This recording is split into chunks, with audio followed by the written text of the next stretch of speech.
around the world. This is Mukwano. I am your host, Colin. Very happy to be back. Sorry, it's been a while. But as you know, this channel is now affiliated with the Independent News Network, So I'm very excited to be a part of this growing network as I grow my channel to grow with this network. And I am very excited to have on my guest this evening, who is a brother to me and a very important person in my life. And excited to have him on he's gone through a lot, and we just wanted to give him the opportunity to share a little more about him, what he's been up to, as well as talk about some topics that have been prevalent in our conversations, I think, over the last few months. So without further ado, I would like to introduce activist, DJ, dad, as of recently owner of now 3 passports like me, Yes. DJ Joe Nice. Yes, sir. How you doing, It's Colin? What's good, brother? I'm good. It's good to see you. Yes, sir. It's been a while, brother, Been a but I'm long time. glad that I'm able to return the favor of having you on my Man, show. I appreciate that. And first of all, thanks for all the kind words and the verbal bouquets in your intro. I appreciate that. And everything you said about me, it's a mirror. So, I feel the same way about you. And yes, yeah, I'm now one of the select few. And it's crazy that we're both having this conversation now because you have 3 passports, I have 3 passports.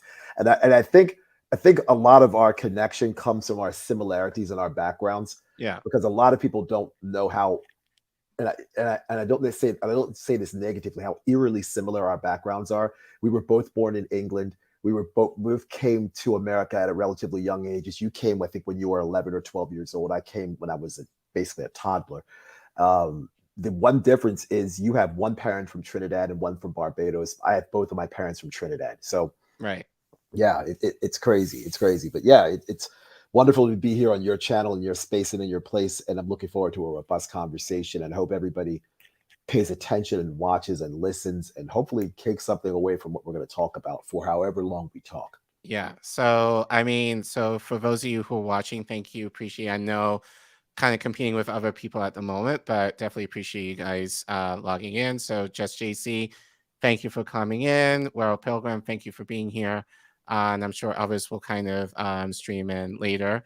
Yeah, I am looking forward to what we're going to be talking about. So for those of you who are in America, who are getting ready for Thanksgiving, get your food prep on, get your drink, get your snack. We're going to be here for a minute.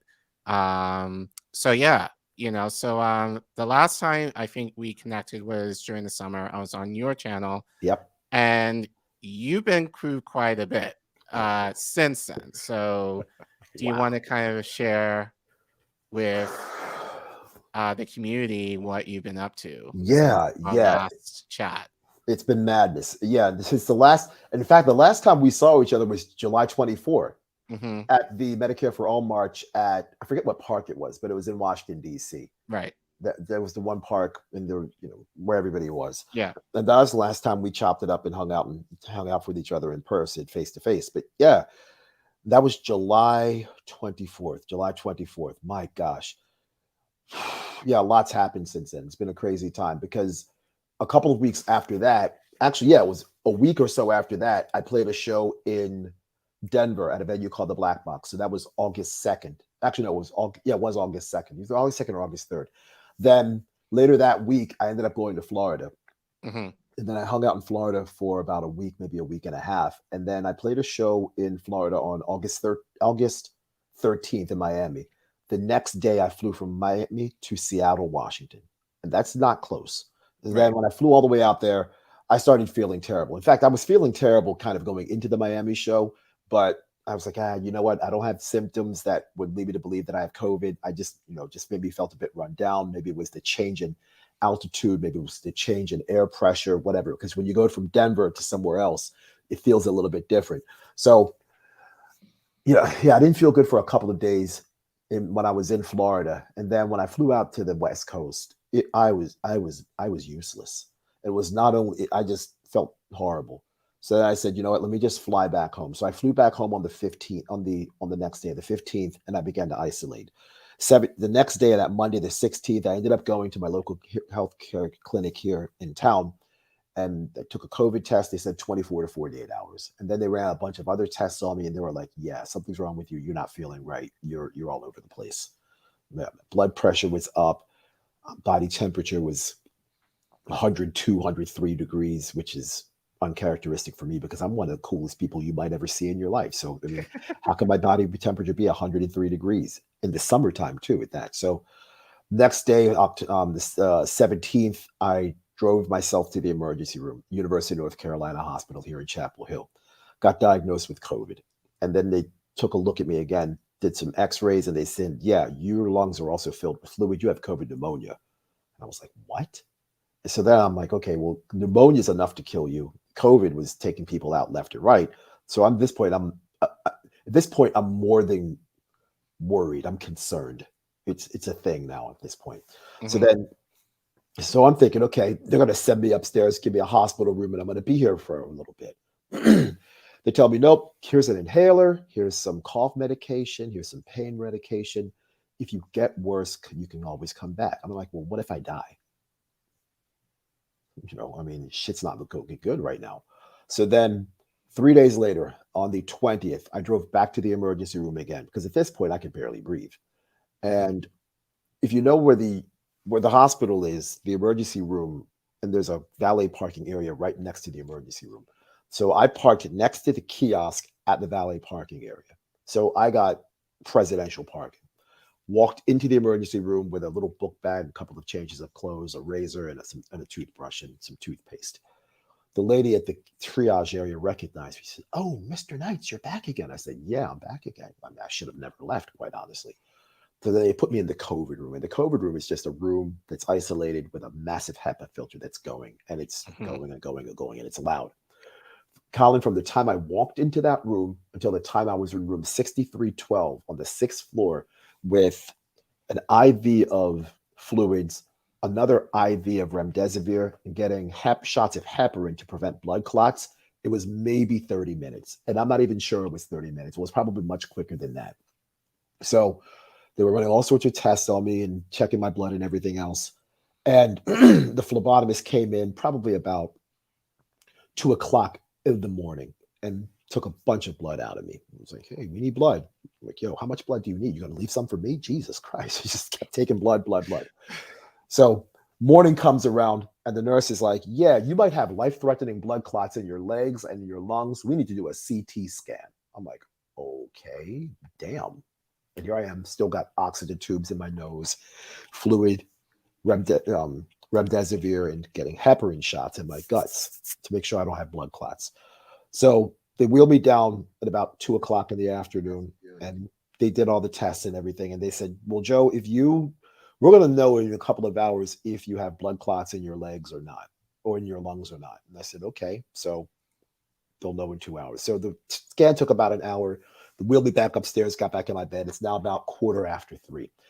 Colin, I'm telling you, that was the longest 2 hours of my life. Right. That 2 hours felt like 2 weeks. I'm like, yo, these cats had better hurry up. And there's an old adage, a watched pot never boils. So I'm watching the clock. Like, yo, come on now. Wait until 5 o'clock. So I got tired of watching the clock, and I don't watch TV, so I just fell asleep. So I'm out cold. I wake up at 6:30. I call, first thing I do is get that little phone call from the nurse. I'm like, yo, nurse, yo, what's going on? And they're like, yeah, we still don't know yet. We still don't know yet. So I'm thinking, okay, at this point, probably not going to happen. I probably don't have blood clots in my legs. Then at that point, it's 6:30. Nurses are working 12-hour shifts, 7 a.m. to 7 p.m. So they switched over the crew. So I didn't get a nurse again till about maybe 8 o'clock, 8:30. New nurse comes in and was like, "Yeah, Joe, you're okay. You don't have blood clots." I'm like, "Okay, great. Thank God." So, but still, I'm still concerned, obviously, for everything else that's happening. So Sunday comes around. The nurse that I had the night before was like, "Hey, Joe, it might be time for you to think about going home." And I told her, like, "That sounds nice, but I'm not going anywhere yet. I mean, I'm not ready. I'm not mentally ready to be patient and caregiver. I mean, I don't have anybody. I don't have anybody that can help me do anything where I live. I live by myself. The only reasonable support system I have is my ex-wife, and she's an ex-wife for a reason. Right. So, I can't be asking her to be like, yo, could you go grocery shopping for me? Could you pick up some detergent from Costco later this afternoon? I mean, I can't really ask her to do all that stuff. So I had to make some plans and, have some contingencies in order. And then I was like, look, I'm not asking to stay here for another week, but I can't leave here now, and I can't leave here tonight. Let me get a late checkout. I'll check out tomorrow. So then after about 15 or 20 minutes of constant back and forth with the one nurse, she was like, okay, we'll let you stay until tomorrow. And I'm like, common sense would tell you that common sense would have said I should have been leaving the hospital today because I should have been admitted 3 days prior instead of being admitted 3 days later than I probably should have been. And then them trying to push me out after about 2.5 days. So I ended up going home on the 20th, on the 23rd. I ended up going home on the 23rd, and I drove home, and then I had home health care nurses come and visit.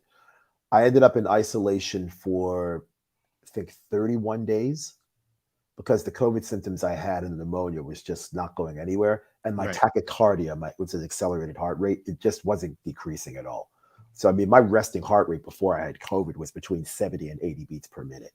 When I had COVID, especially when I had it at my worst and at home, it was consistently 115, 120 beats per minute. I'm using my pulse oximeter every 4 hours, writing down notes, look at my oxygen. It was rough. It was rough for a while. So then I took a COVID test at the Orange County Health Department, I think on the 14th or 15th of September, got my first dose of the jab. Then the next day I got my results back and I was COVID free. So at that point, I had officially recovered from COVID. I had 8 home health care visits from a doctor, from a home health care nurse. I also had 2 physical therapy appointments because my right shoulder was, and like the muscles in the back, rotator cuff and everything was all out of whack because of all the coughing I was doing. I mean, I was drinking a lot of water, going to the bath, peeing about 20 times a day. It was a mess. It was a total mess. And my hospital bill was ridiculous. It was absolutely ridiculous.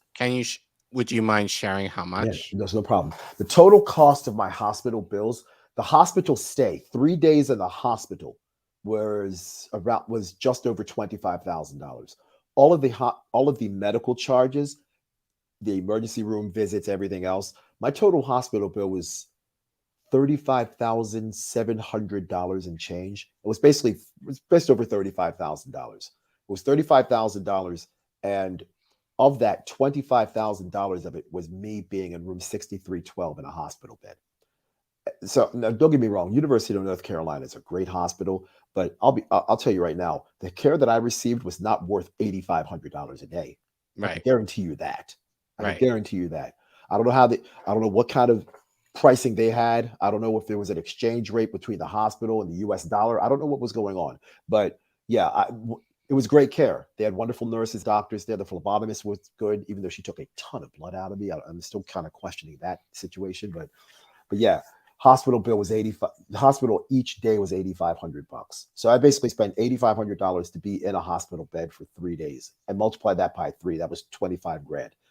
The the emergency room visits and everything else, it was just over $35,000 for COVID. And that's just hospital bills. That's not even all the other medication that I bought over the counter that's not part of the medical bills.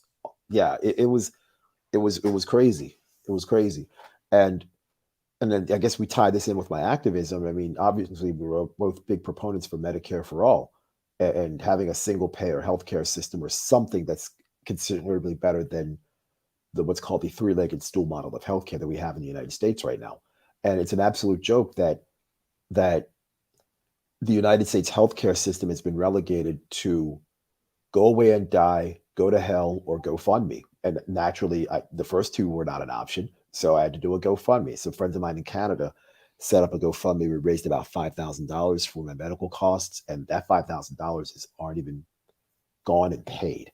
And I still have another about $30,000 left. And while I was in Europe over the past month or so, I received a letter stating that they haven't finished reviewing my application because I needed to send a self-employment form showing that I'm a self-employed individual.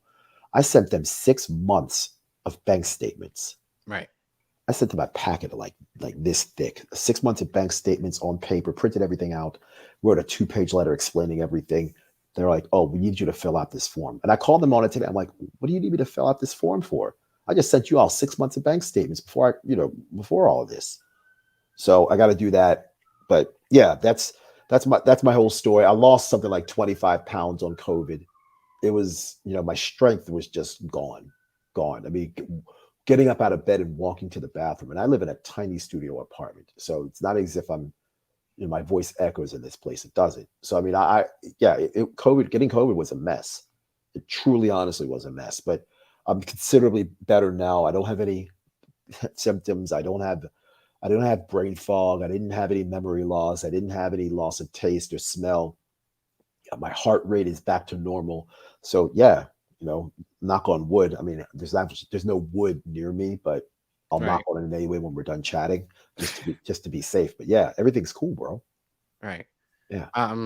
Yeah, I mean, you were sharing with me um on Twitter DM back and forth, Yep. just during this whole thing. So, Yeah. but I just thought, like, and funny enough, I around the same time I was going through like I had my physical, there was some abnormalities that I had to follow up with. Yep. Um, so so like, and I remember tweeting at probably around the same time when you were going through all of this, like, because I had my physical, I had my bill come back, and it was like, I think something like close to $400. And I'm kind of like, this is something that I need. This is something that you tell me that I should have once a year Right. as preventative care. Hmm. And the idea that you're going to try and nickel and dime me. And the thing is, do I want to pay it? No, but I have the means to. Of course. So, but if I was lower income, if I was making less money, or God forbid, low income, there would have been no way I would have been able to find that. So the fact that, like, granted, like, you were in more serious in this case, but like you came out with basically a big of a bill as I currently have in student loans right now, like, I think is insane to me. So, but yeah, I really appreciate you It's no problem. It's no sharing problem. that, because I think, for me, yeah, I was just kind of like floored how much, and funny enough for me, like when I, through all of this, I was just kind of thinking, like, what's the bill going to be versus, because I thought it was going to be serious, like with whatever was going on. Like, Right. and then my first thought was, how much is this going to cost me versus what I need to do in order to get well, assuming the worst. So I think it's just kind of fucked up that you have to think about costs over your life, essentially, given the health system that we have. Yeah, and the health system that we have forces people to make these sorts of cost benefit analyses with your life, Hmm. which should never be the case, because there shouldn't be every life has value, every life has a worth, but there shouldn't be a monetary value placed on that worth, on Right. that life. But our healthcare system forces individuals to make decisions where you either pay for your dialysis, or you pay your light bill. Hmm. And unfortunately, there are times when some individuals out here can't do both. There are some individuals, it's and I know I've talked about the healthcare system a bunch on my YouTube channel, and a couple of several podcasts that I've done before in the past. And I- if you give me a chance, I want to go ahead and actually truly break down how the healthcare system in this United States Yeah, actually go ahead. works, because the Patient Protection and Affordable Care Act, and bear in mind, Barack Obama, a Democrat, passed that healthcare law. Hmm. But the roots of that healthcare law did not come from the Democratic Party, not at all, not even the least. It actually came from not only the Republican Party, but a Republican think tank, a conservative think tank called the Heritage Foundation. Right. Now, the Heritage Foundation consulted Mitt Romney when Mitt Romney was governor of Massachusetts to draft a healthcare plan for the state of Massachusetts called MassCare, Yeah. otherwise pejoratively known as Romney Care. Right. And Romney Care worked on a state level because there's basically one payment system for medical bills on the state level in Massachusetts. And it Mhm. was based on what's called a three-legged stool model of healthcare. The three legs of the stool are access to insurance, government subsidies, and a fancy rule called the individual mandate. The individual mandate essentially says that you, the private citizen, have to go at are forcing the government is forcing you to buy a privately owned product. And if you don't buy that privately owned product, we, the public, in this instance, the government, will assess a penalty to you for not Sure. buying health insurance. Right. Okay. So I want everybody to think about what I just said. You, private citizen, are forced to buy a privately owned product, health insurance. And bear in mind, health insurance is not actually a product. Health insurance doesn't do anything. It's Right. just health insurance is a fee to pay for a service that you're already paying for. I know, Right. mind blowing, but that's what it is. Crazy, but true. Right. And then the other part of it, then if you don't buy this product that you're already paying for so you can get access to your product, we, the government, will assess a penalty to you for not buying that product. I have an Android phone. If the federal government told me, hey, Joe, you got to buy a phone. We don't care what kind of phone it is, but you got to buy a phone. Well, let me actually use a better example because you kind of need a phone now for the most part, but you don't really need a TV. So let me go with a TV example. Hey, Joe, you got to buy a TV. We don't care what kind of TV it is, whether it's a Samsung TV or a Sony. We don't care what kind it is. You just got to buy a TV. And if you don't buy a TV from one of these stores that sells TVs, whether it's a Best Buy or Costco or wherever, we, the government, in this instance, the Internal Revenue Service, will assess a $695 penalty for not buying a TV. Now, could you imagine what people would have done if that actually were to happen in the United States, where you forced everybody to buy a TV? People be like, what the hell are you talking about? I don't want a TV. I read books all the time. I don't want a TV. But because a TV is a tangible product, okay, you would have that argument. But nobody did any of that when healthcare came around back in, I think, in 2010 or 2011 when the Affordable Care Act was drafted, because healthcare is an intangible. Right. Healthcare is an intangible.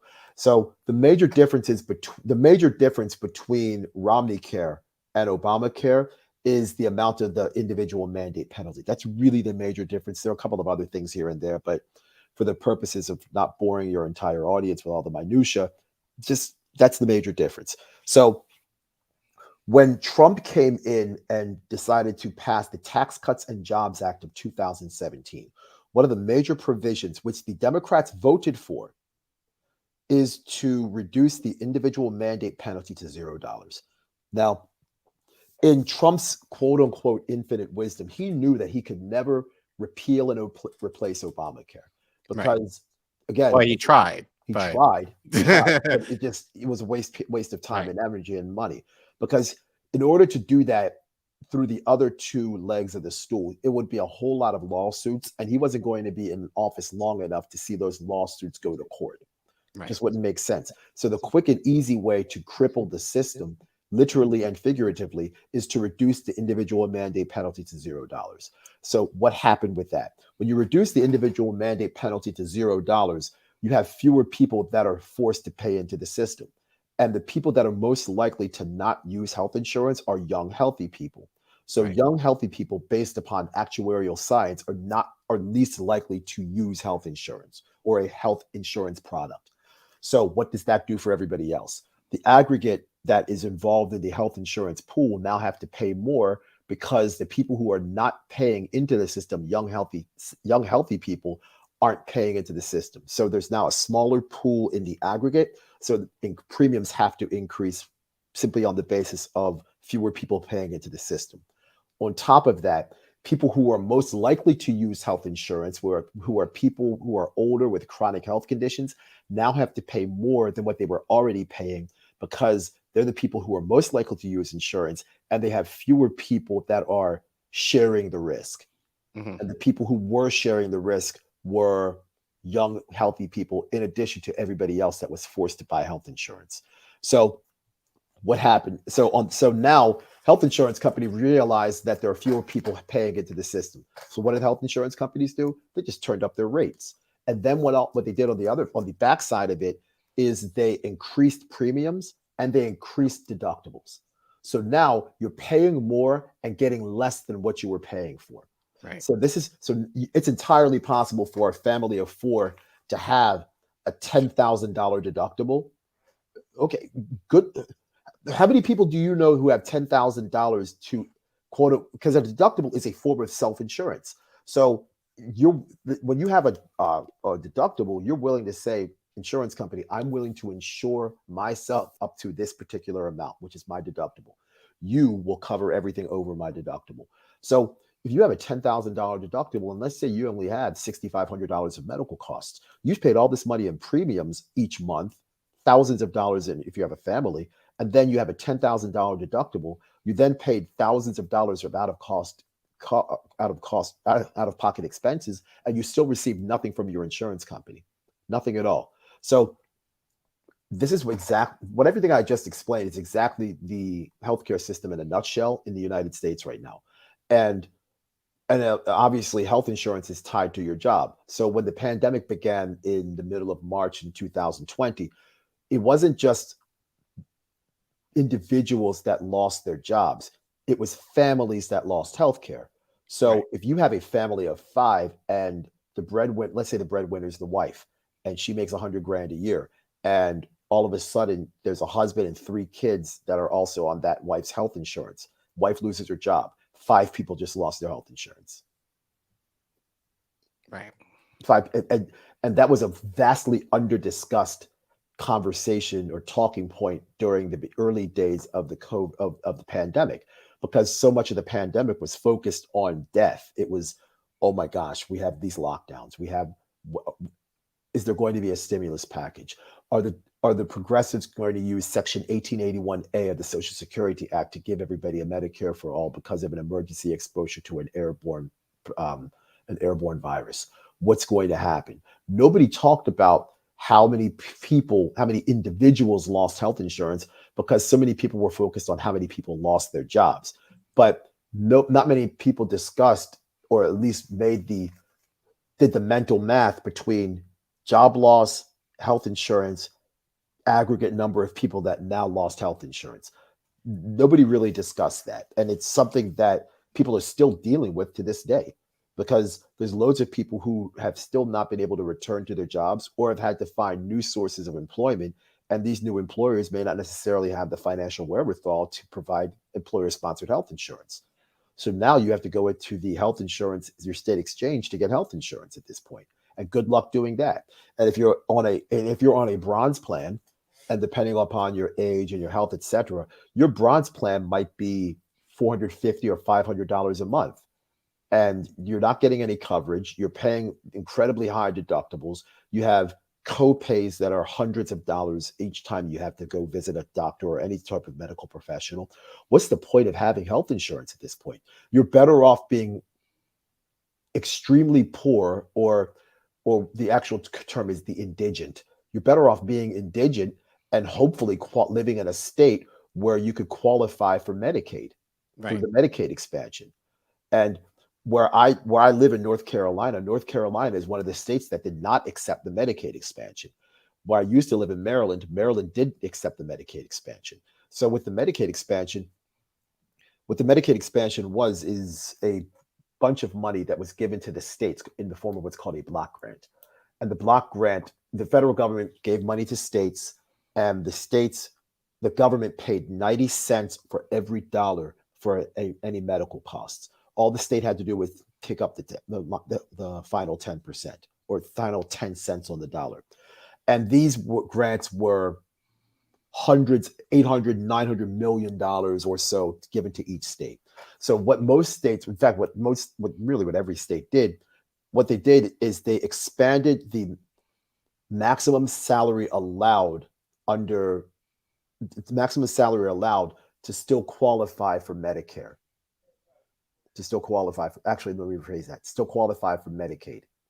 So in a state like where I live in North Carolina, the maximum salary that you can have and still qualify for Medicaid is about $8,400 or $8,500. It's not much money. In states that expanded Medicaid, that number jumps up to about 13 and a half or $14,000. I'm probably off by a few $100, but that's kind of where it is. But here's the problem with that. In every state in the United States has this phenomenon. It's called the coverage gap. And the coverage gap happens when you don't make enough money to qualify for the Obamacare premium subsidies, but it's the gap in between. You make too much on Medicaid, but you don't make enough to qualify for the government subsidies under Obamacare. So in a state like mine in North Carolina, that coverage gap is about $8,000. In Maryland, it's about $1,200. So if you're working at the airport, you're a baggage handler, and you make $13,000 a year, and you don't have employer sponsored health insurance, you don't make enough. Or let's say you make $14,000, and the cutoff point is $15,000 to start qualifying for Obamacare. But let's say you make the limit, the most you can make and still qualify for Medicaid is $13,500. Let's say you make $14,000. You're screwed because you make too much to still qualify for Medicaid, but not enough to qualify for the Obamacare premium subsidies. Right. So now if you're making $14,000 a year and you don't have an employer-based healthcare plan at your job, you're not buying health insurance. With what money? What money do you have to pay for health insurance? Right. Where are you getting that from? Where are you getting that from? So this is why I know you're involved with Medicare for All. I just had a conversation with I just had a conversation last night with some of the people from the Medicare for All organization because I haven't really been involved since I got sick and everything. Right. But I'm now going to be a member of their advisory board. Mm-hmm. So I'm going to start doing that again. I know I couldn't do the meetings every Sunday because I'm traveling a lot again. Right. In the past 35 days, I've been to 9 countries. So Right. I'm back on the road again and I'm moving a lot. But in an advisory role, sure, because I know they're going to start to do some different things with regards to their organizational structure. And I have a little bit of expertise in that sort of thing. So let me ask you then, yes, sir. in your opinion, what do you think is the best action, I think, for us on the ground to take?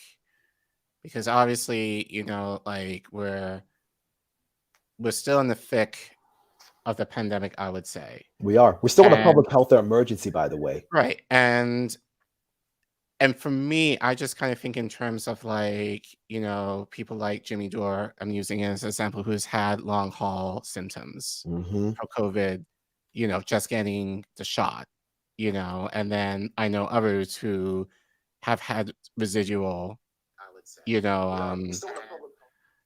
residual issues, from having COVID. Right. And there's still a lot about COVID that we don't know about yet. A ton. That down the road, like years from now, that, if something pops up, they have to go to the doctor, who's going to flip the bill? Like, it's not the government, it's us. So I don't think people necessarily think in those like long term. I think people are just kind of trying to get through, let me just get the shot or the boost or whatever, and then just kind of move on with my life. Exactly. Without thinking like the possibility of what something happens to me in relation to, COVID, or even the shot that we still don't know about that I'm going to need future care for. So what do you think, what would you say to the community? Like, what should we do now? And I know that's a big question, but what do you feel like the best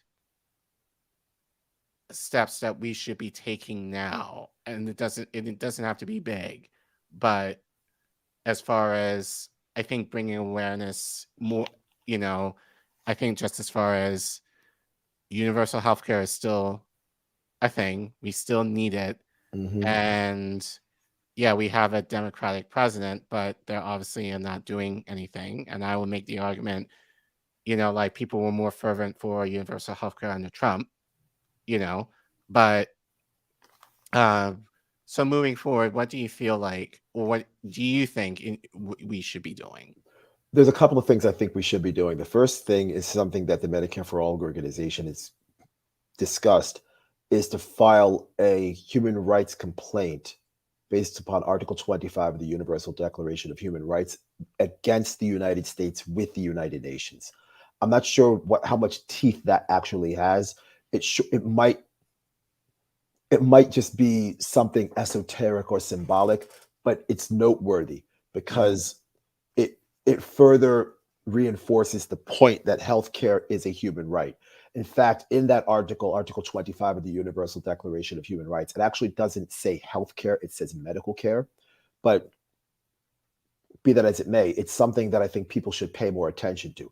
Because if there's 25 or 30 activists in front of the United Nations headquarters in New York City saying, don't drop the ball, Medicare for all, we need healthcare now, universal healthcare now, or some form of single payer government sponsored healthcare. And it can be universal health care, it could be government subsidized health care, it could be a single payer healthcare model, Medicare for all, whatever it is. As long as there is something for everybody. So when you were born in these United States, you get healthcare from day one. There's not, oh, well, you're 26, you can go to your mom's. None of that. You get it immediately. Hmm. That's, I think, something that would certainly raise more awareness, because I don't think when people say, oh, healthcare is a human right, they don't understand where that comes from or why that is. So that's, I think, the first thing. That's, I think, the first thing. So we have one key that unlocks that door. That key is to raise awareness. And what better way to raise awareness than in New York City, across the street, or in front of the United Nations with a bunch of banners and signs raising hell saying, we don't drop the ball, Medicare for all. Everybody in, no more be out. That's what healthcare is all about. We get it going, just like we did on January 2nd and January 3rd and January 4th or actually 3rd, 4th, and 5th at the Force the Vote rallies in Washington D.C., which is Hmm. actually where we met. Right. Yeah. The other thing I think we need to do, and this needs to be a nationwide collective action situation, is to have mass worker strikes. And this is something that I've long been a proponent of. Shut everything down until the people that we have as our representatives listen to us instead of the 1% or their wealthy donors. They need to listen to us. They work at our pleasure. Our politicians are supposed to work for us, and we need to remind them of that. So if they don't work for us, we should not be working for anybody. We should Right. shut everything down. Mass worker strikes across this country, intra-industry and inter-industry. Shut everything down. Our politicians are supposed to be working for us. They are public servants. They are public servants. And I think all 538 members of Congress need a reminder about this. They are public servants. They work at our behest. They work at our pleasure. We should shut everything down until they listen to us, because we've tried to do it. We've tried to have them listen to us by exercising either our 15th, 19th, 23rd, or 26th Amendment rights. These are all the four amendments that a Constitution allows, that affords voting rights to people. Hmm. So we've tried to do that, and we tried to exercise. We tried our voicing our pleasure or displeasure, support or dissidence at the ballot box. None of that has worked. Desperate times, which we are in right now, call for desperate measures, and the next desperate measure that we must take are mass worker strikes across this country. Shut everything down, and if if a 250 million people in India can shut it down, Yeah. and then have a coalition of civil servants join in. And this originally started with farmers, and then Hmm. civil servants joined in, and other people joined in. Okay, there's no reason why UPS drivers can't just walk off the job.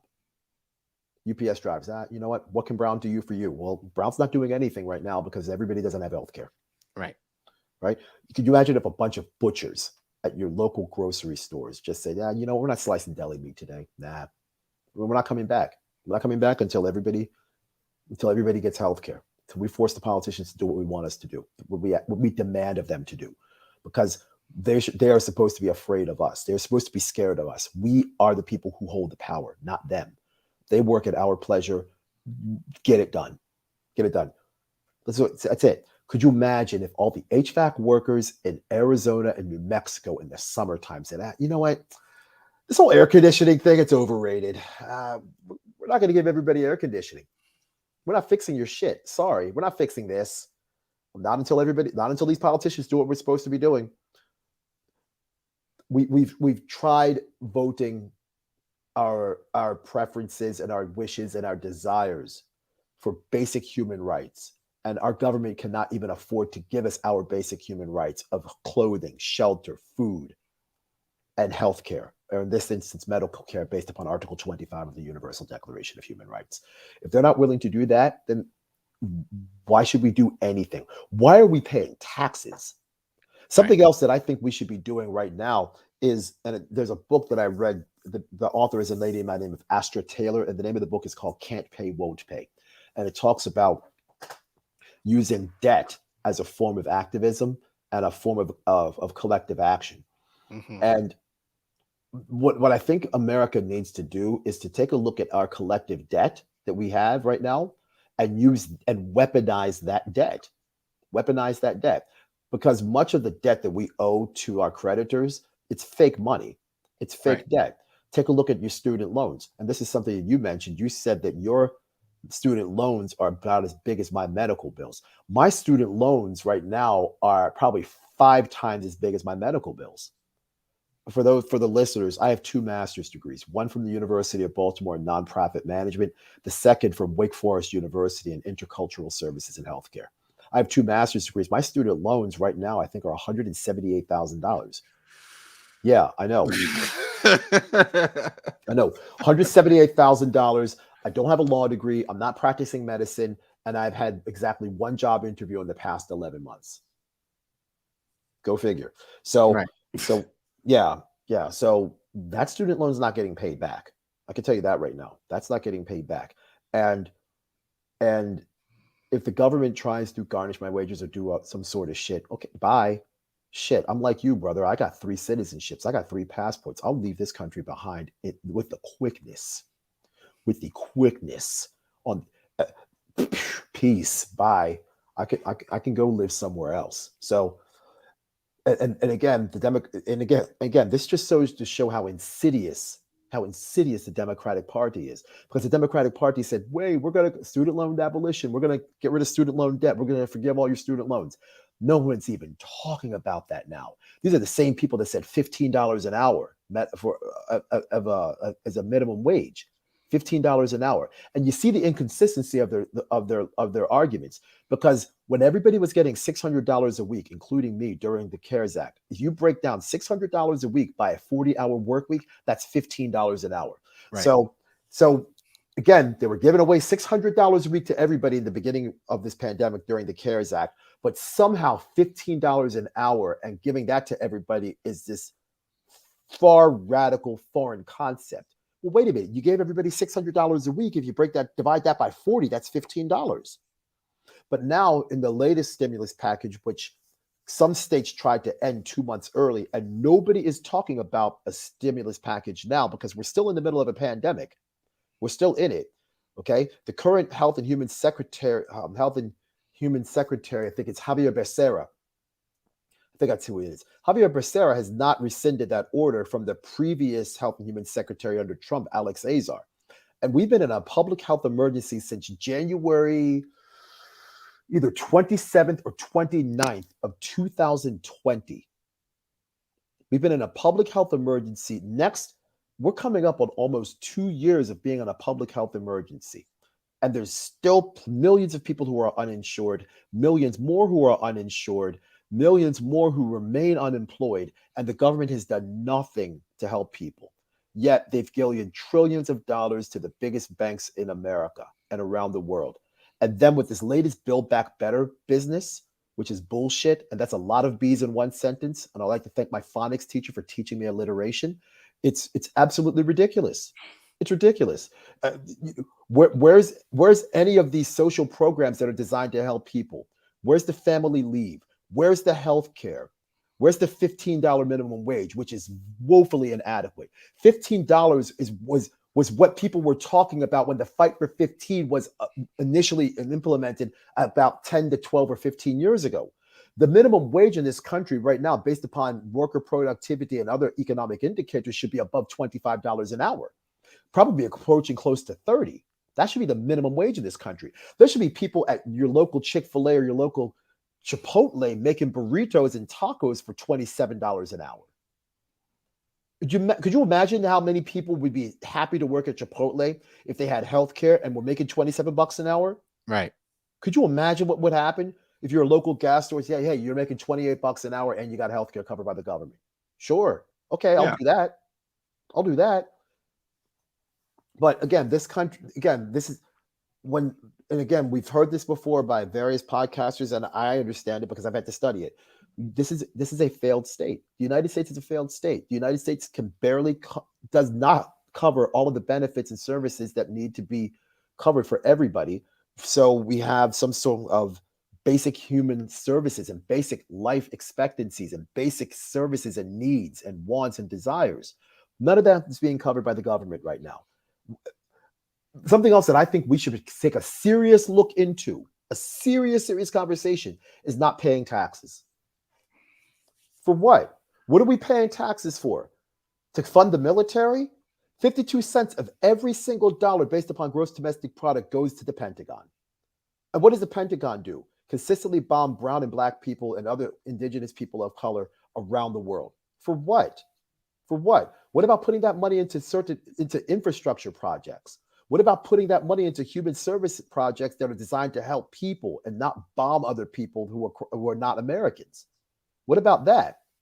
But no, the government just has their own ideas of how they want to do things. I'm telling you, the not paying our taxes is something that I would love to see a bigger conversation about.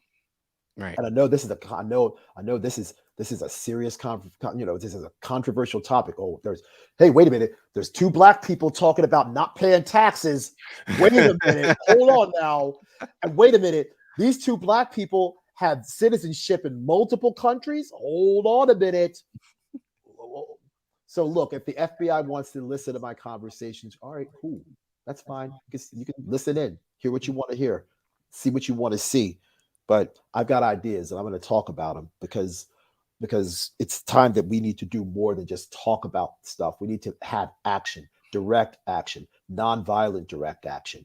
And the types of nonviolent direct action that I think we've seen from people like Extinction Rebellion, that we've seen to a certain extent from the Yellow Vest protests and the Black Vest protests in France, the Gilets jaunes and the Gilets noirs. It's the type of protest that we've seen with the Red Berets in not only in Washington, but in Tunisia. We've seen these sort of situations happen. We've seen these sorts of uprisings with the indigenous people in Bolivia and Peru and Chile. So it's these kind of protests that we need to have moving. Bob Marley said this years ago on the Exodus album. He said, Exodus, movement of Jah people, but not just Jah people in terms of God's people, but all people. We need to have a movement, and it needs to be more than just a movement of minds and movement. It needs to be movement of bodies.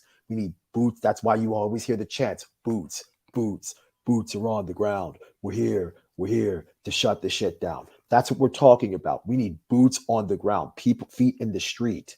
It's serious out here. You can't just have a protest every once in a while when some black person gets shot and killed by racist white cops, but then all of a sudden 2 or 3 weeks later, everything's back to quote unquote reasonably normal. No, this has to be sustained, nonviolent, direct action. That's what we need out here. And if we need to somehow figure out a way to crowdfund these types of activities, then so be it, because something needs to be done here. We are in desperate times. Desperate times call for desperate measures. So I think let's segue into this. And unfortunately, I don't want to necessarily talk about this, but go for it. let's talk about Kyle Winhouse. Yep. So, and I wasn't going to talk to you about this, but you said you wanted to share. You Yeah. had some thoughts Yeah. regarding the whole case. Mhm. So, and I spoke to you before we went live. Yeah. Obviously for me, I'm kind of speaking, I admit my bias, being, and this is where my non-Americanness comes in. Yeah. As Same, far as, same for me.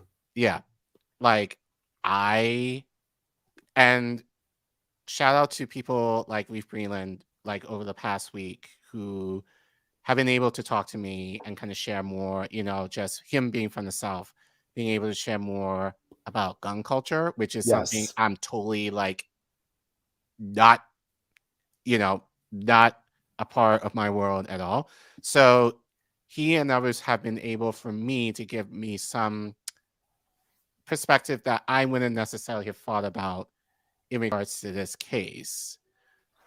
But as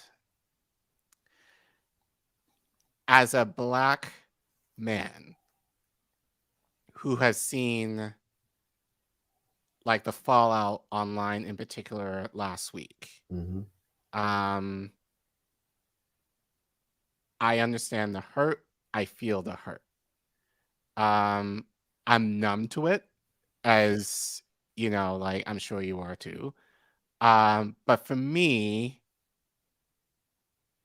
and it has bothered me all week, and I was just trying to figure out, why is this issue bothering me regarding, because at the end of the day, Calvin House is just a dime a dozen. Like, Well there's said. plenty of kids like him. There's plenty of people like him who Well would have said. done the same thing. And how many of those people, like the only difference is Kyle just happened to get, you know, a platform, just as far as the media. That's really the only difference Sure. to me.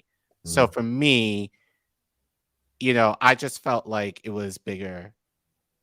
Like, I saw a lot of people kind of being like, you can flip it, as far as Kyle represents the larger issue, which I believe is true. But I think, also at the same time, I do think like the establishment is also making this a bigger deal, as big of a deal too. I think both are true.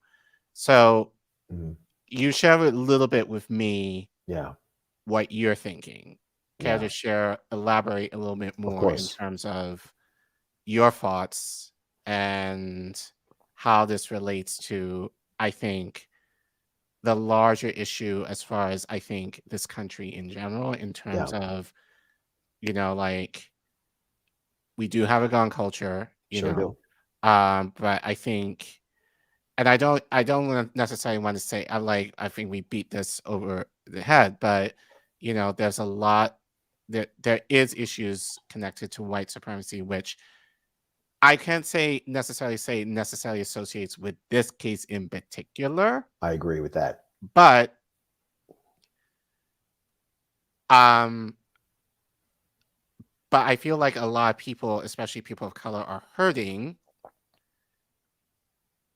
because there's still a lot of unresolved issues in Yeah. relation to George Floyd, Mhm. where, and we'll bring this up in connection to another topic later, Right. where that was one of the rare times, I think, in our history where it wasn't just this country that I think generally had the buy-in, as far as everyone saw the tape and most people can kind of conclude this was wrong. Yeah. The Mhm. world watched and said, this is wrong. Yep. And my frustration then, and continues to be, how I think as a community, the Black community in this country in particular, did not mobilize well enough, if Perfect. at all, Thoroughly to agree. use that as leverage in terms of, like our presidential campaigns last year where I went to the protests and I saw many Black activists say on the street, we needed to vote for Biden. You know? So for me, it was just kind of like, you're telling our people to vote for the person that in a lot of ways, not in a lot of ways, has in part created the system that we're in and expect him to change it for the better. Oh my God, Colin, you know what? That was my biggest frustration with last year's election Mm-hmm. was that it was the the bourgeoisie Black class telling the non-bourgeoisie Black people to vote for Biden. It was the Jim Clyburns, Kamala Harris's, and Jamal Bowman's of the world telling other Black people like you and me, educated Black folk that can see through the bullshit, to vote for Joe Biden. And and I, and again, I want people to understand how, if you, and I talked about this on my Instagram feed the other day, and I have these Instagram rants that I go on my Instagram stories every once in a while at 2 or 3 o'clock in the morning, because my sleep has always been weird historically. I'm a terrible sleeper. You can ask any of my ex-girlfriends. You can even ask my ex-wife. She'll tell you this. But I wake up in the middle of the night and I just start to think. And I just go on it.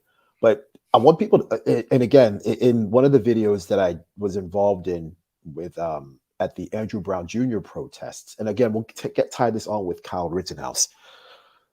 The reason why police have the, and I don't want to use this word flippantly or disrespectfully, but I'm using it in this context the way I feel it should be used. A stranglehold on the public is single-handedly because of Joe Biden. You're probably like, well, Joe, come on, man. You can't be blaming everything on Joe Biden. Fuck yeah, I'm going to blame it on Joe Biden. Here's why. In 1984, during the Reagan administration, and some of you all who are watching right now were not alive during Ronald Reagan. I was the ripe old age. He got elected in 1980. I was 4 years old. He left office in 1988. I was 12. All right. So in 1984, Joe Biden wrote the Comprehensive Asset Forfeiture Act in 1984. That gave every police officers the right to have civil asset forfeiture. What is civil asset forfeiture? Civil asset forfeiture is if the police think that you are suspected of committing a crime, or anything involved in your home or anything is involved in the commission of a crime, even though the police don't have any evidence of you being involved in that crime, the police can come in, knock on your door and take your property, whatever that is, and you can't get it back.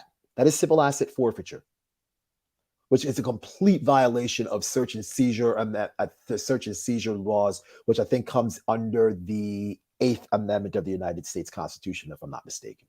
Okay, so Joe Biden did that. A few years later, he wrote the Anti-Drug Act of 1986. Anti-Drug Act is the first piece of legislation to institute mandatory minimum sentencing. Anti-Drug Act.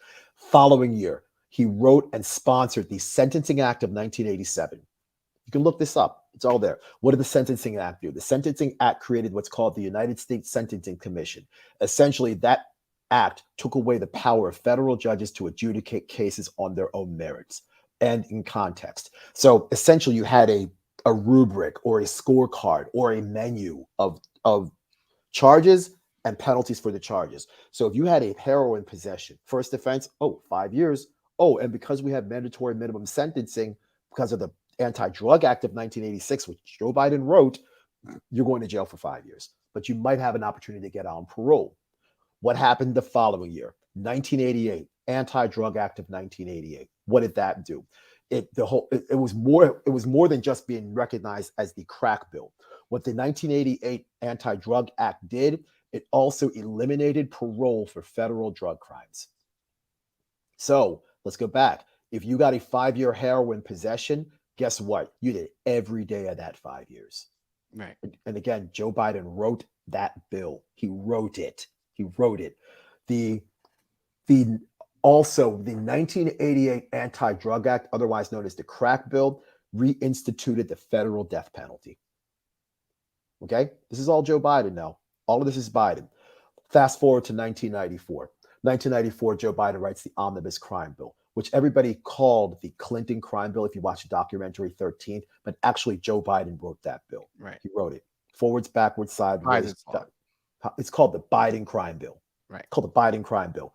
And the Biden crime bill gave billions of dollars to place military grade weaponry in local, state, and federal polices. It instituted 3 strikes you're out. It paved the way for the private prison industry. This is all stuff Joe Biden did. Right. The following year, Joe Biden writes the Well, not to mention that he added like financial incentive for states to do it. Yes. Implement it. Yes. So, yes, there was that. There absolutely was that. The Joe Biden wrote the the crime bill. There's one other thing, the crime bill. It also criminalized non-payment of child support. That's in the 94 crime bill.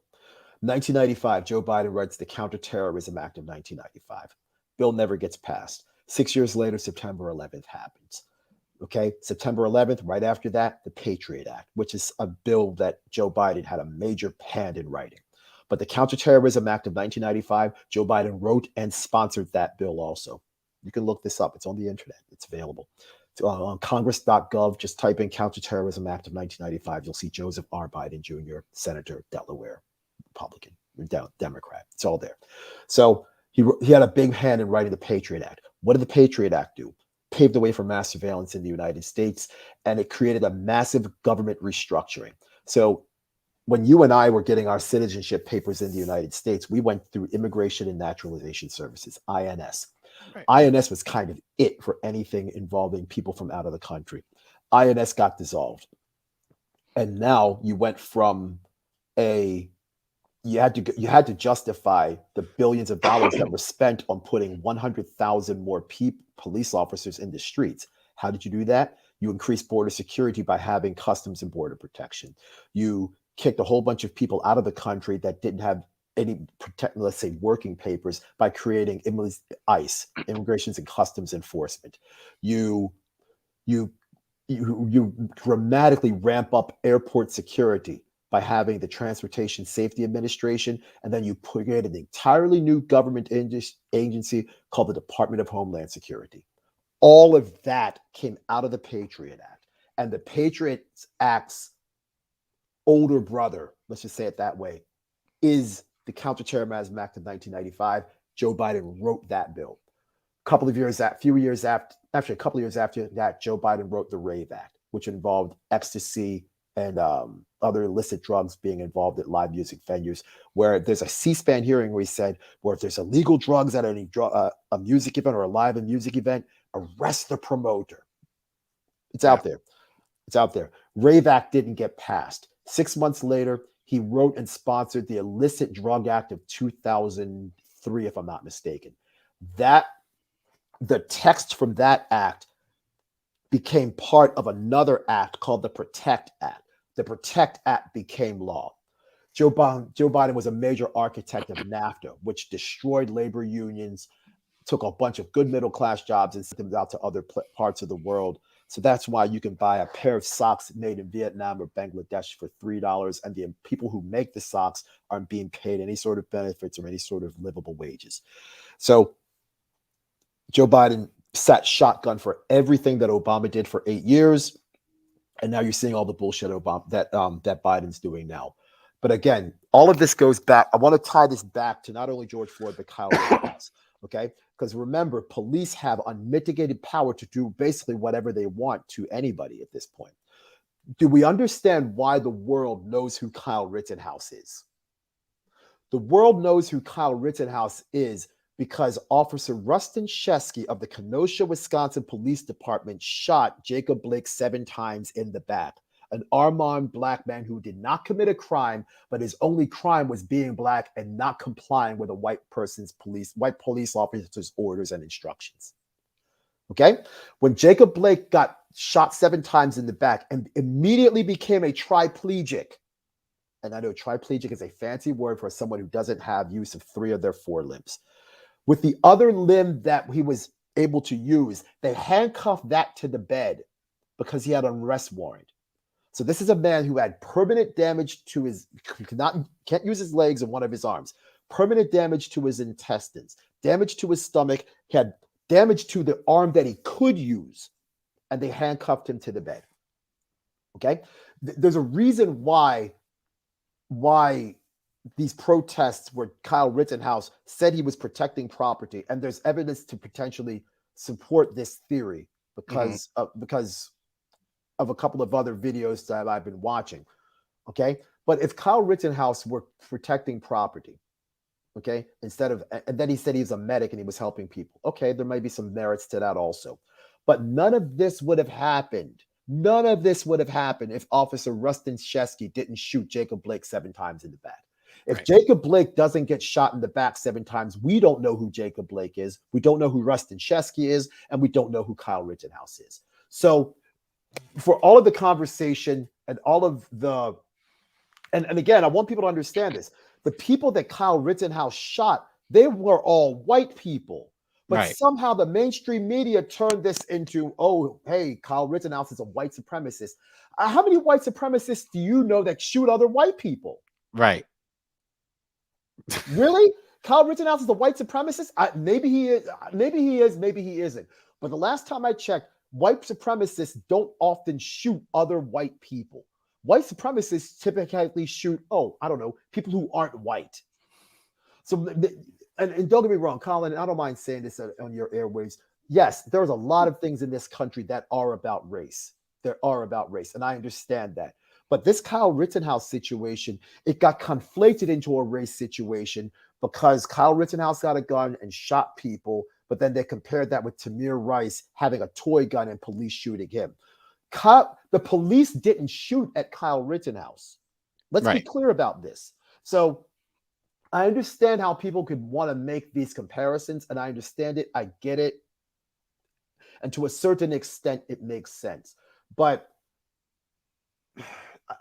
the mainstream media in the United States is bullshit. Because a lot of the mainstream media were putting this out there that, hey, Kyle Rittenhouse, he has connections to this. He did this. He drove across state lines with his gun. He actually didn't. Sure, he drove across state lines, but the gun that he used was already at a friend's house in Wisconsin. So which is it? Did he drive across state lines with an AR-15, or based upon the facts of the case, was the gun already in Wisconsin and he drove across state lines? Which is it? All I know is this, Colin. I am beyond tired of the bullshit in this country. Because again, if police didn't have unmitigated power to do whatever the hell they wanted to do with anybody, including the root cause of this whole Kyle Rittenhouse situation, which came from Rustin Shesky shooting Jacob Blake 7 times in the back, people need to figure this out. People need to look at this. People need to look into this more deeply and look at the root cause of this whole situation. It's not just a matter of saying, well, yeah, Kyle Rittenhouse, he's another one of these bad kids that does some wild shit. All right. And the other thing that I think we need to have in this country that needs to be a serious discussion with respect to gun culture is there needs to be a true cultural autopsy of the United States. Why does this country consistently put out people like a Kyle Rittenhouse or a Timothy McVeigh or a Ted Kaczynski? Or if we want to go to the white female situation, why do they keep putting out Amy Coopers? Why do they keep putting out Amy Coopers? You see what I'm saying? She was the lady with from Central Park. Right. Why do they keep putting out? Why did this country consistently produce white women that weaponize their whiteness against black men? Why does this consistently happen? We see these situations. Look at Emmett Till and Carolyn Bryant. There's a history behind this. Why does this consistently happen year after year, decade after decade, and for instance, for the historical purposes, century after century? Why does this continually happen? There needs to be a serious cultural autopsy of the United States. And let's not forget, when we talk about gun culture in the United States, the Second Amendment of the United States says the right to bear arms. Okay? The right to bear arms. Black people did not get anything from the Constitution of the United States until the 13th Amendment in 1865, which basically said that black folks were no longer treated as property or 3/5 of a human being. Black people are oh, guess what? You're human beings. We had to fight for that too. Just like my shirt says, humanity, freedom, equality, and survival. We had to fight to prove that we were actual Homo sapiens, humans that have rights, that have feelings, they have the ability to marry and have children and reproduce and have our own property and own our own land and grow our own vegetables and eat our own food and practice our own religions and enjoy our own cultures. We had to fight for all of that. And the 13th Amendment gave us that right. But think about how embedded gun culture is.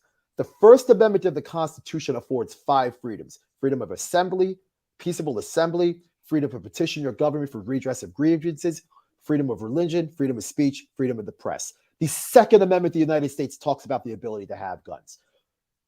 Nothing about, hey, you're allowed to have food or clothing or shelter or, treat people or not have slaves.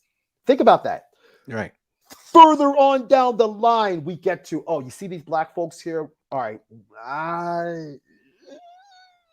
we won't make you slaves anymore. We won't enslave you anymore, but then we'll fuck it up later on down the line by creating Jim Crow and convict leasing and redlining and blockbusting and all this other stuff to really fuck it up for black people.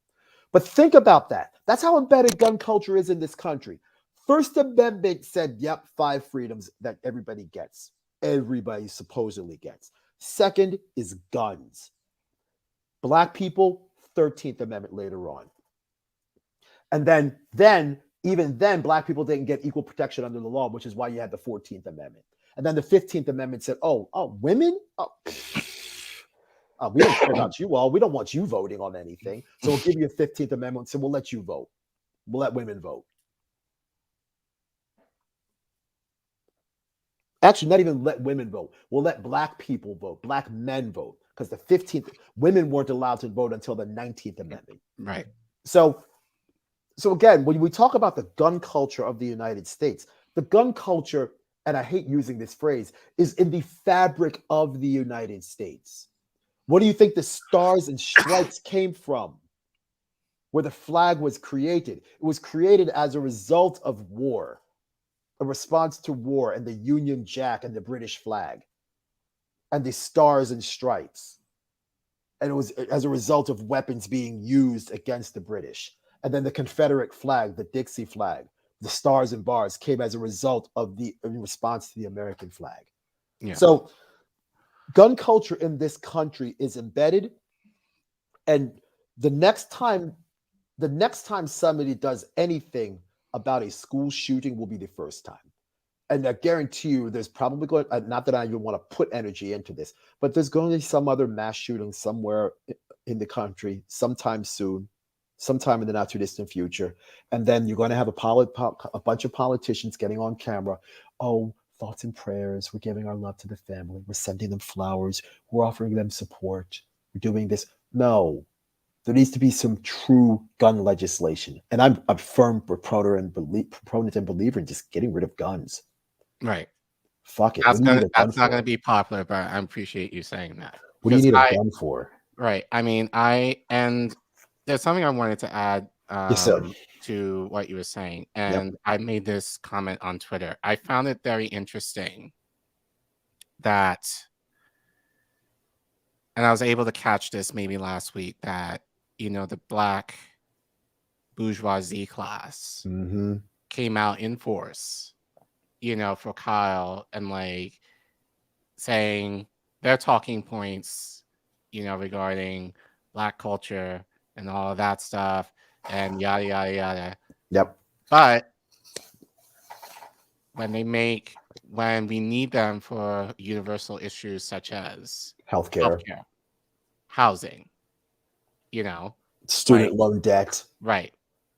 You don't legalizing marijuana nationwide, right? You don't hear from them. So for me, just noticing that, I was just kind of and I put up this tweet while you were talking, but I'll put it up again. Okay.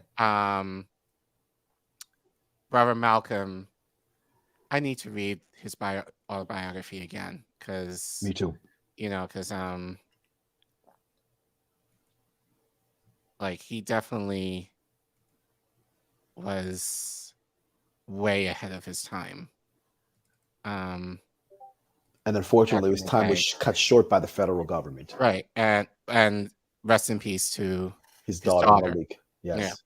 And he said, this is the media, irresponsible media. It will make the criminal look like he's a victim and make the victim look like a criminal. If you aren't careful, the media will have you hating the people who are being oppressed and loving the people who are doing the oppressing. This sort of a propaganda tactic is what I would call psychological warfare. Yes. And I think, you know, I saw this, last week in terms of, um, and I love the left. I love many of my comrades on the left. And Right. I also kind of attribute this to cancel culture too, which I'm not a fan of necessarily. Agreed. But I mean, as I said, I had conversations with people who think very differently about guns in general, and I appreciate those people to kind of share because it does give me some perspective as to, like, while Kyle was handling a gun and how it's not, it's more common, than I would necessarily think it is because I never really grew up around guns. I've shot a gun, but I never grew up around guns. I grew up in the UK. They don't have guns, so um, it was there was learning to be had in my from my take, given my bias, and I admit my bias here. But I get kind of tired of, in general, how we cannot necessarily have conversations based on perspective Right. or having people who might think slightly differently on the issue that you may not necessarily agree, without people kind of saying, oh, well, I'm just going to cancel you because you need to think exactly as I think, feel Yep. exactly as I feel. We Mhm. saw this in January 6th. And and I kind of saw it again, like in Yeah. terms of how people were just on the left eating each other, on account of, yeah, this is not an open and shut, like, this is a very nuanced case. And I think this could be worth, well, probably not now, but like just kind of what you kind of described within the last few minutes. Like, this is kind of worth, like, a study. Like, this is something that you have to dissect and analyze and really kind of go deep into it. It's not as necessarily as clear cut as what people, I think, even the media are putting it out to be. And so for people to just kind of be like, oh, I don't like you, I'm not talking to you, I'm following you because you disagree with this talking point, is not, it's not helpful. And I think ultimately, like, the establishment is winning because we can't even get it together as far as, you don't have to think the same way I think.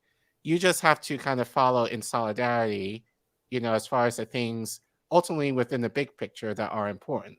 Like, Correct. so for me, as I said, Kyle was irrelevant to me.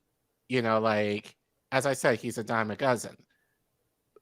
Do we need to have conversations about gun control and some sort in this country? Absolutely. But I just feel like, and again, I blame the media, for, I think, essentially kind of fucking up the information so that people would think one way. Like, I'm sure, like, some people might feel like, oh, he shot Jacob Blake, like, if you don't really think about it too hard. So I think just even in that, it's just very messy, Mhm. on the account of media. And even on the left, we're not immune to culture issues. So I just think all of this is just a cultural based issue slash problem that has really no validity to me necessarily in this case, because ultimately it's just a distraction from larger problems that we have I agree. in this country I that agree. I think it just took away the focus completely. I agree. And it alludes exactly to what I said a few minutes ago. or really about 15 to 20 minutes ago, the Kyle Rittenhouse situation will have you believe that Kyle Rittenhouse shot three black people or Right. shot Jacob Blake. He did none of those things. He killed two other white people and wounded a third. So there's your race. Okay, where Right. is that? Right. But again, it goes back to the bigger issue. The and I do agree with you that gun control is an issue that needs to be addressed in America. But the root cause of us knowing who Kyle Rittenhouse is has little to do with an AR-15, but it has a whole lot to do with a police officer shooting an unarmed black person 7 times in the back. This is a policing situation. Is the root cause of why while the world knows who Kyle Rittenhouse is. Mm-hmm.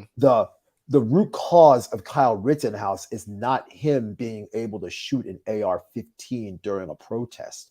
The root cause is why did this protest begin in the first place? And the protest began because Officer Rustin Shesky, a white police officer, shot an unarmed black man, Jacob Blake, 7 times in the back. And Rustin Shesky faced no disciplinary action, and he is back on the job. That is the issue that nobody is talking about right now. Right. What about that? Oh, by the way, what about Jacob Blake and his kids?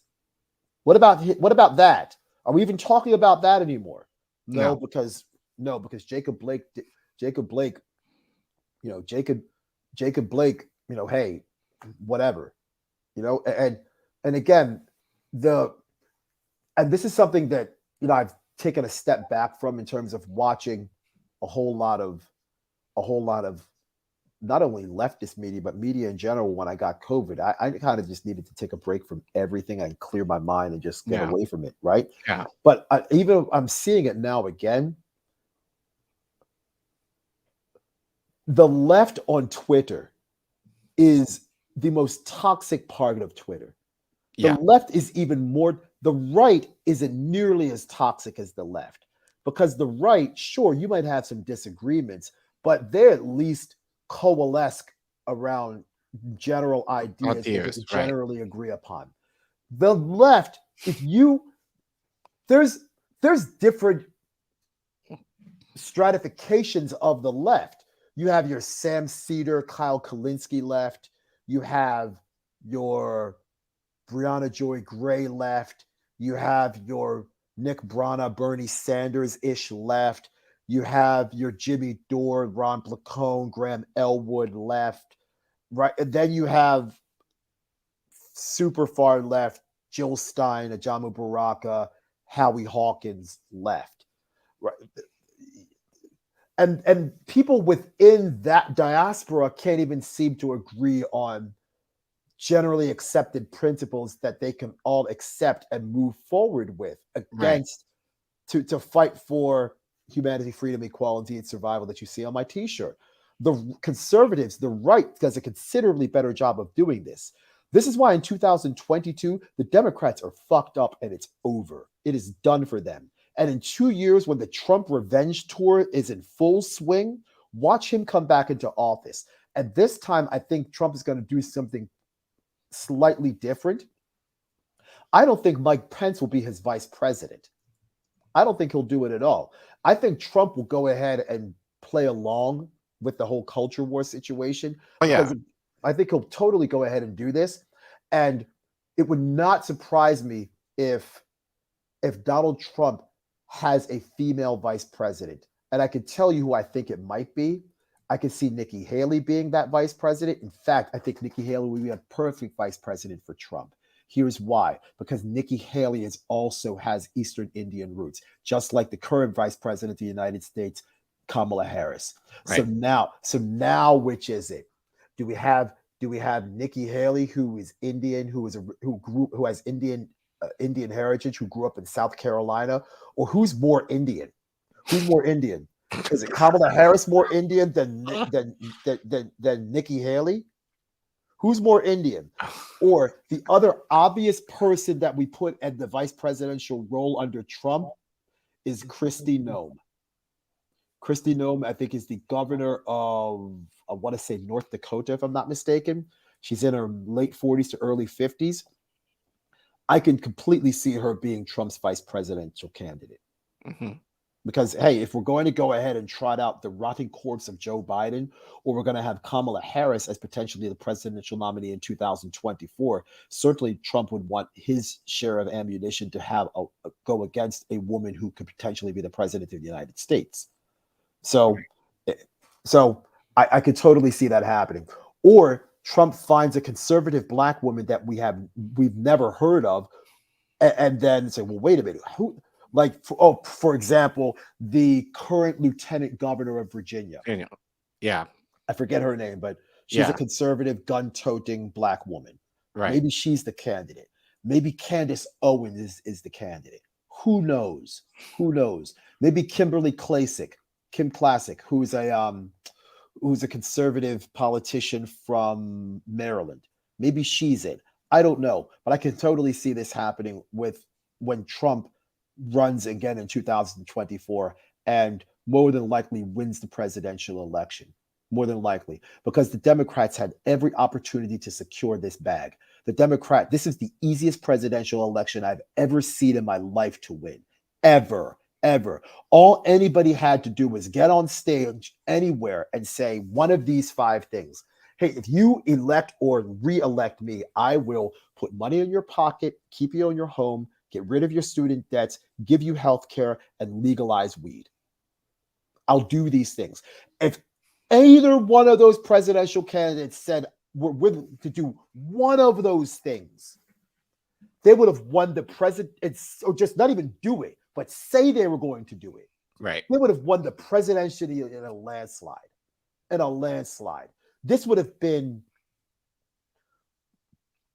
Ronald Reagan, Walter Mondale scorecard numbers. This would have been a virtual shutout if this was boxing, 12 rounds to 0, 120 to 108 scorecards.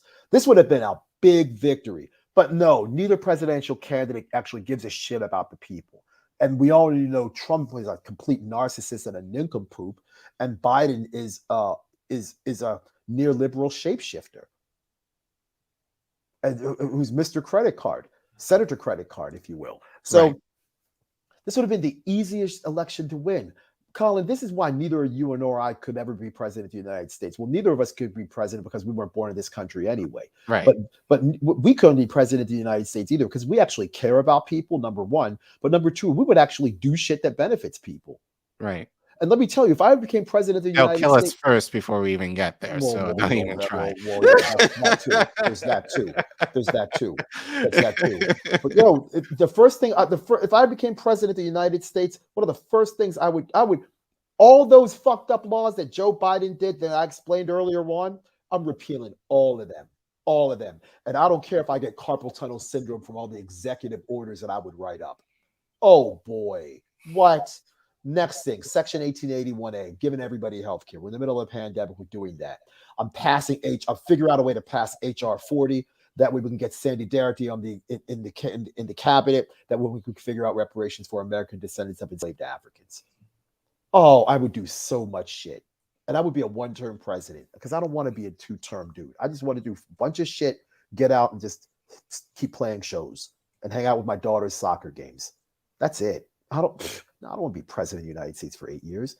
No, shit. I don't even want to be here for 4 years. Give me 90 days. I'll fix this shit.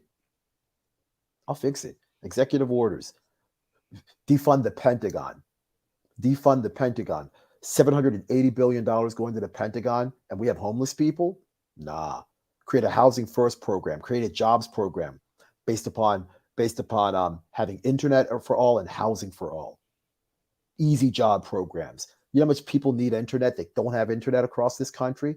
You know how many good paying jobs that you could have for laying internet fiber optic wires and cables across this country? You know how much good paying jobs you would have for that?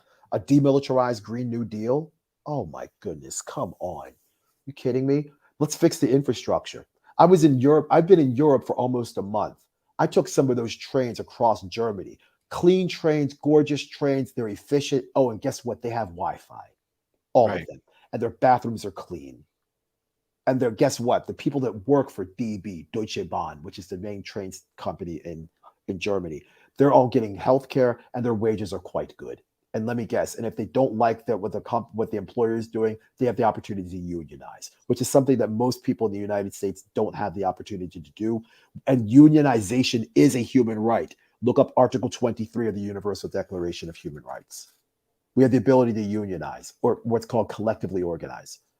And we can't even do that because guess who? Joe Biden helped write NAFTA, which essentially crushed labor unions.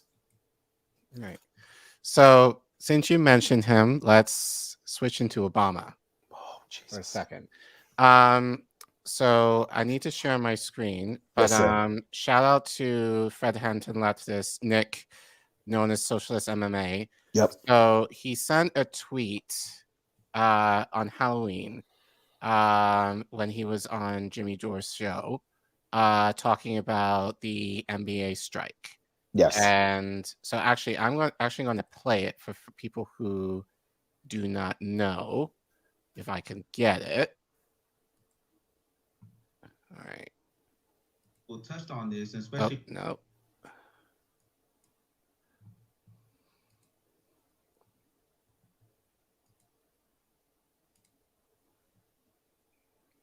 No, that's not it. See, I'm learning how to do all of this shit. No, that's all good. It's all good, bro. It's all good. Trust me. See, I'm learning. Oh, hold on.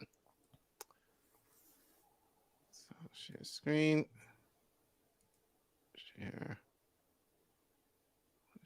that. I think I got it this time. All right, got it. So I'll just play what Nick said here. We'll touch on this, especially with Barack Obama coming out against the NBA strike. You guys see Striketober right now, right? And you guys see the amount strikes are picking up. You guys understand that's why Barack Obama killed the NBA strike, because strikes are inherently infectious. Yes. So once one group of workers see another group of workers striking, they say, shit, the stuff they asking for, we should ask for, right? So if the NBA strike would have happened, that would have made the basketball stopping. Do you understand the amount of headlines? And so many of us black leftists, when we was covering this issue at the time, there was so much rage on our behalf, especially for someone coming from an African-American community where NBA basketball is a giant thing that everyone follows. I promise you, if the NBA strike would have happened, the eyes of, and I'm speaking just on behalf of my community here, the eyes of the entire Black America would have been on it. Why they're striking? Wait, that's some good ideas. Like, especially when we start asking for healthcare and police reform, like we're doing that stuff. This will spread massive awareness. And that's what Obama stopped. And this is his role. His role is to stop the Overton window from moving to the left at all costs. That's his role. And he's going to be playing that role in a very effective way for next.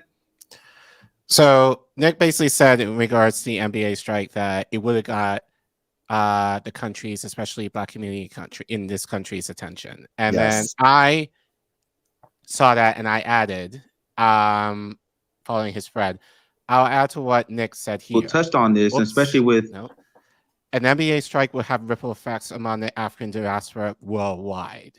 The NBA's watching among Black people throughout the world, and players striking could have been a catalyst for transformational change in diaspora. Agreed. Then I added, there was a potential movement that Barack Obama stopped. Barack Obama is now on the side of Black people. You added, and I want you to share more. My gosh, I totally forgot I did this, man. Yeah. Jeez. You added, and I want you to share about this because you've mentioned this to me before, but I don't know sports that at all. So, but I think from what you shared with me about this, I think it's very important for the community to hear this in connection to Obama. So you said another reason why I'm not watching the NBA now, that Ali moment was staring them in the face and they caved. Yep. The NBA's Wildcat strike forced other sports leagues to shut down during the same weekend. 3 days later, back to the status quo. LeBron should have refused Obama. Yep. So can you explain to the audience what you mean by, I call it the Ali effect. So can you share more about what that is? Yeah, and again, we spent so much time talking about Kyle Rittenhouse, and this happened, I want to say, August 25th or 26th of 2020. It was Yeah. around that time. Mhm. And it was the Milwaukee Bucks. It was in, they were playing an NBA playoff game in Milwaukee. And the Milwaukee Bucks players decided to not play in the playoff game. And I think it was on a Friday. And in fact, it was the same day that, guess who? Jacob Blake was shot by Rustin Shesky 7 times in the back. Right. The Lots of NBA, connections, a basically. lot of connections, correct. The NBA players said, you know what, we're not doing this. Other sports leagues followed. And LeBron James consulted with the Milwaukee Bucks and said, hey, okay, the Lakers, we're not playing this. We're not doing any of this. And we're sitting this one out. We're sitting this one out. And what I said in that tweet is that Barack Obama went ahead and contacted Chris Paul and LeBron James and basically convinced them to stop the strike. If either of them had any sort of leadership, and Chris Paul, I think, is the president of the NBA, of the players, not the Players Association. That's Michelle Roberts. She's the representative for the labor side of the players. But in terms of the players themselves, they have a player representative. And I think that person is Chris Paul. If Chris Paul had any sort of anything, and again, I don't want to speak bad about Chris Paul because he's a fellow Wake Forest alumni, just like yours truly. But I have a huge problem with athletes supporting a president that truly does not care about Black people. And I have no problem saying what I'm going to say next. Barack Obama is a white supremacist. Why? Because he's done nothing substantive for Black people, ever. He's never done anything for Black people.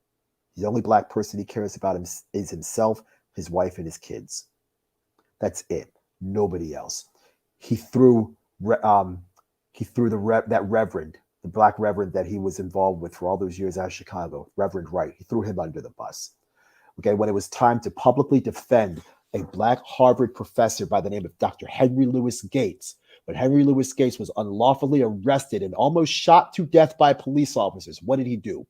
Instead of excoriating the police officers and calling for any sort of meaningful police reform, he ended up having a beer summit at the White House with him, Joe Biden, the cop, and Dr. Gates. Yeah. Okay. Again, this is a Black person in Barack Obama who cannot publicly defend a Black professor at an Ivy League university in front of white people. Oh, goodness gracious. Barack Obama wrote 2 books, 2 autobiographies before the world knew about him. He then comes out during this latest presidential election and debuts a 3rd autobiography and then has a 4th on the way. How arrogant of a motherfucker do you have to be to write 4 books about yourself? This is who he is. This is who Obama is. I can't stand him. I don't like him. The less I see of him, the better. But my point with Obama is this. Obama cares more about drone strikes than he does about workers' strikes. And that's proven to be true. Because look at what he did at DAPL. Conversely, that was essentially a workers' strike or some sort of collective action. Conversely, look at what he did in the Middle East. He ran out of bombs in Syria. He was drone striking people, and most of the people he killed were women and children that had nothing to do with the conflict in the Middle East, and the war in the Middle East. Nothing to do with it. So LeBron James had an opportunity to sit this whole thing out and shut this whole thing down. He had an opportunity to do something that was bigger than making movies and selling Nikes. He had an opportunity. It was staring him in the face. He could have said, you know what, Barack, I respect you, first Black president. We're going to sit this out. And we're going to stand for something a bit bigger than just playing basketball. And when Laura Ingraham said, shut up and dribble, and everybody on Black Twitter was like, oh, who the hell is this white woman telling Black people to shut up and dribble? Well, guess what? He did. A Black man told you shut up and dribble, and no one said a fucking word about it. Right. No one said anything about it. So it's unacceptable for a white woman to tell LeBron to shut up and dribble, but it's okay for a Black person to essentially say the same thing, shut up and dribble, and just go ahead and play basketball. Know your role, shut your mouth, win an NBA championship. That's essentially what Barack Obama said. Take a look again. Take a look at what Laura Ingraham said, and take a look at what Barack Obama said and did. Okay, all Laura Ingraham said was shut up and dribble. Barack Obama said shut up and dribble and stop striking and stop fighting for the rights of other Black people and stop trying to do something for your community. Which is worse? Which is worse? A conservative white woman on a conservative news network, Fox, saying, hey, LeBron, shut up and dribble. Or Barack saying, yo, guys, shut up and dribble and don't stand for anything of any substance. And we'll go ahead and talk to the NBA Players Association. We'll talk to Adam Silver, and we'll get them to put Black Lives Matter on the basketball courts. And you can put a couple of fancy catchphrases in the back of your jerseys. And that'll be about it. But we won't really do anything to substantively improve the lives and human conditions of Black people in this country. We won't do anything about police reform. We won't do anything about eliminating food deserts. We won't do anything about fixing schools. We won't worry about getting people of Flint, Michigan, or Baltimore, Maryland, or New York City, or Washington, D.C. clean water. We won't worry about any of that. We won't worry about removing asbestos composite tiles in many of these dilapidated housing projects across the country. We won't do anything about that. No. Because I want to make sure that we have bourgeoisie Black people in front of everybody to mask the true human condition of African Americans in this country. And Barack Obama was a sheepdog to white supremacy. And I've lived through a bunch of every president has been bad in my lifetime. Every single one of them. Every one of them.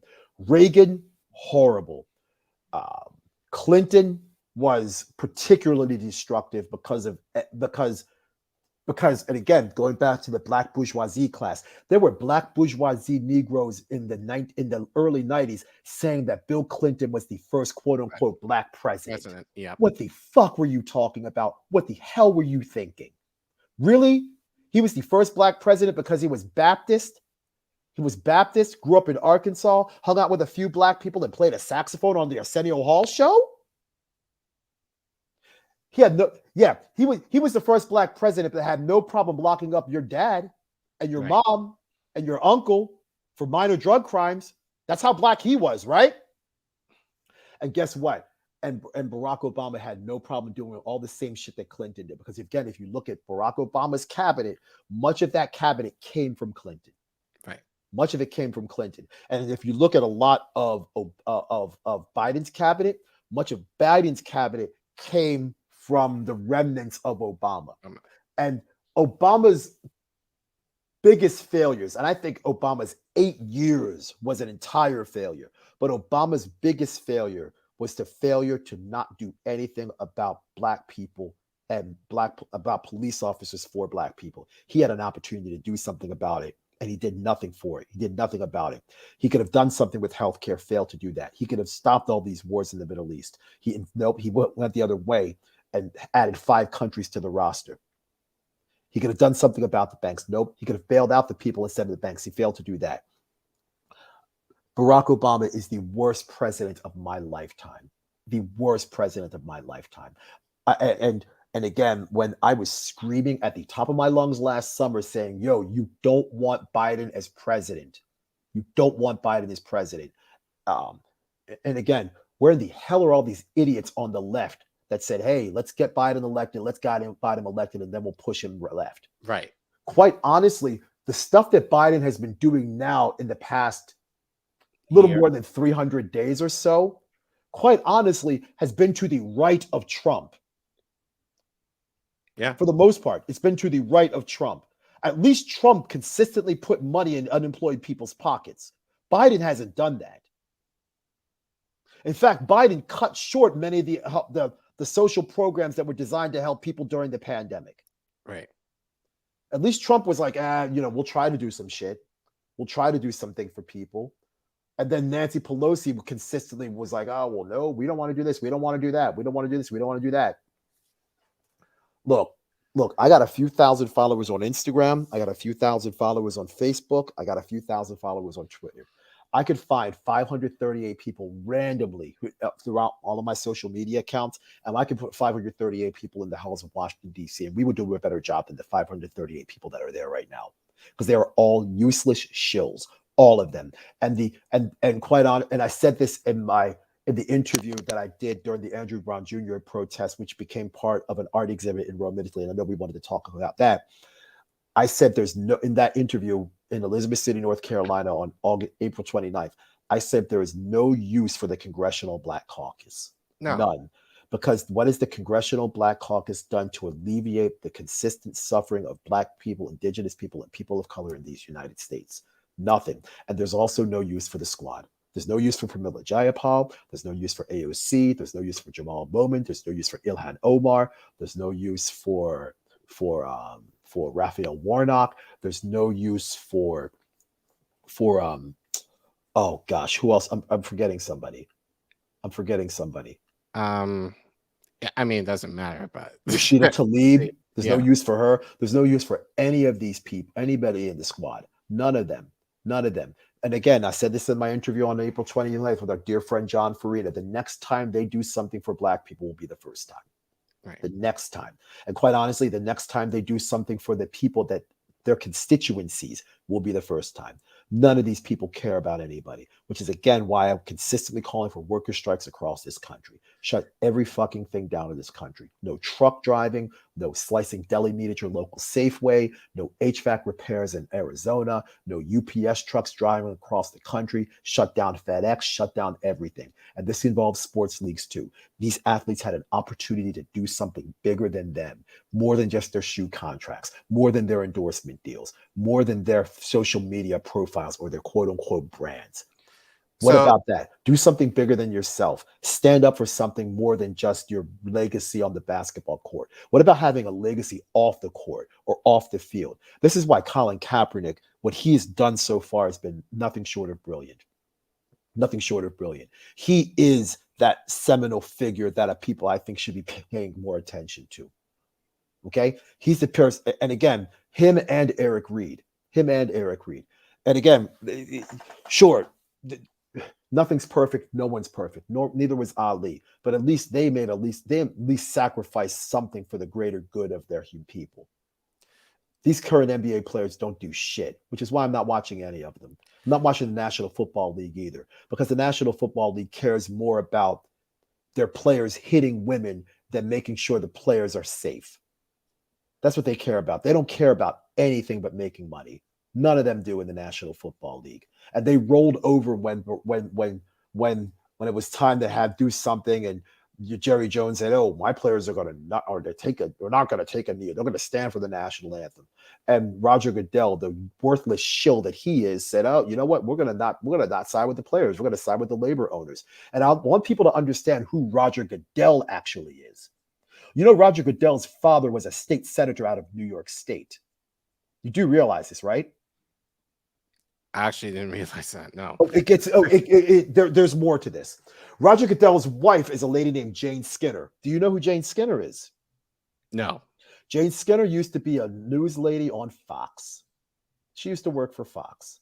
Okay. Jane Skinner's father was Sam Skinner. Sam Skinner was the former chief of staff to George Bush. Roger Goodell has political connections all the way through this. Mm-hmm.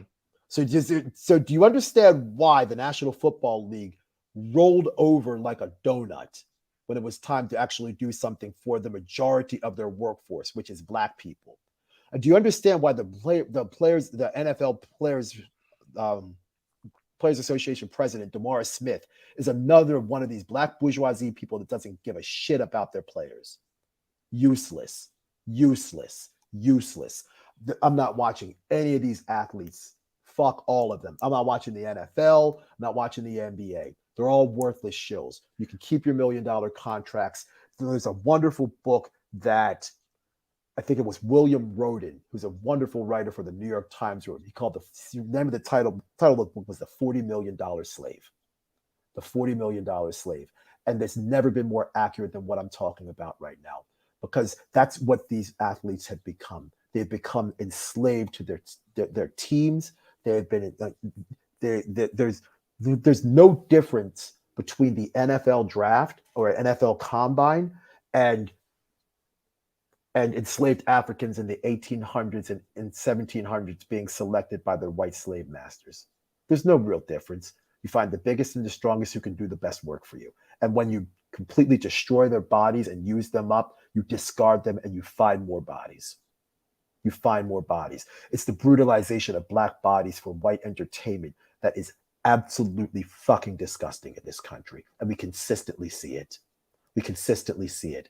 And these athletes had a chance to do something bigger than themselves, and they failed. They failed miserably. They failed miserably. And that inability to borrow a phrase from sports, to step up to the plate, nah, no respect for me at all. And I don't care if they don't care about what I have to say, but because I know this much, there's a whole lot of people that are out here like me. They're probably like, you know what, Joe, you're damn right. I'm not watching the National Football League. I can do other stuff on a Sunday. Fuck the Super Bowl. The Super Bowl doesn't want to actually have any culturally relevant entertainment anyway.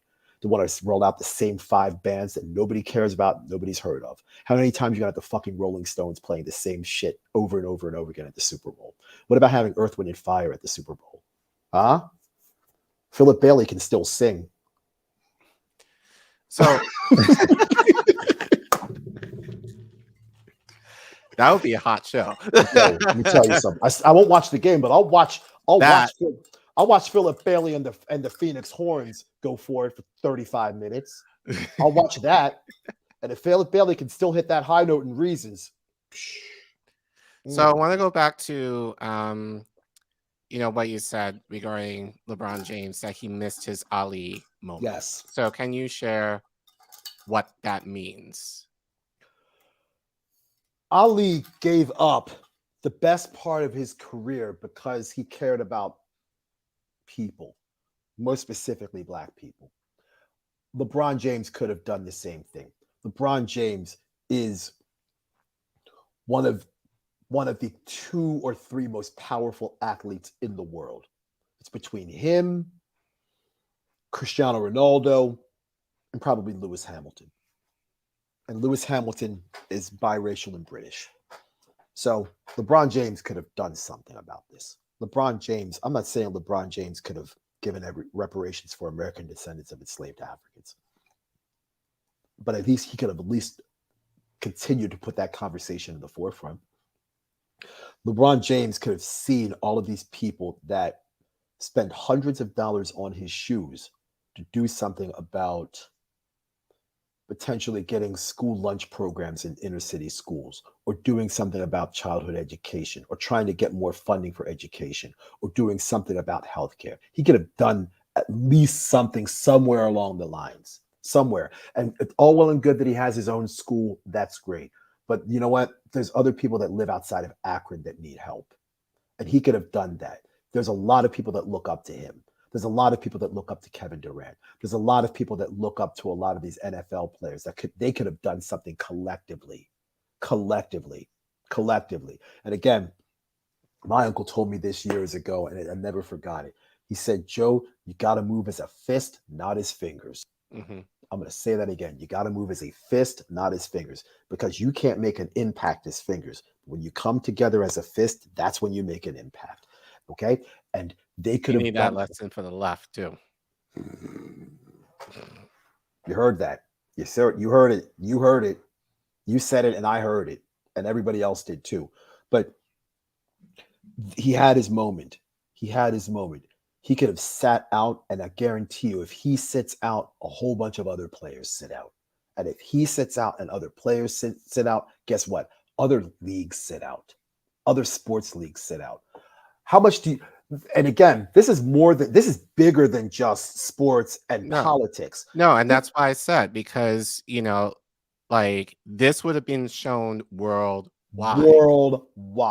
Think about what he could have done in terms of getting NCAA players paid, right, for their services. But not only that, and he didn't go to college, right?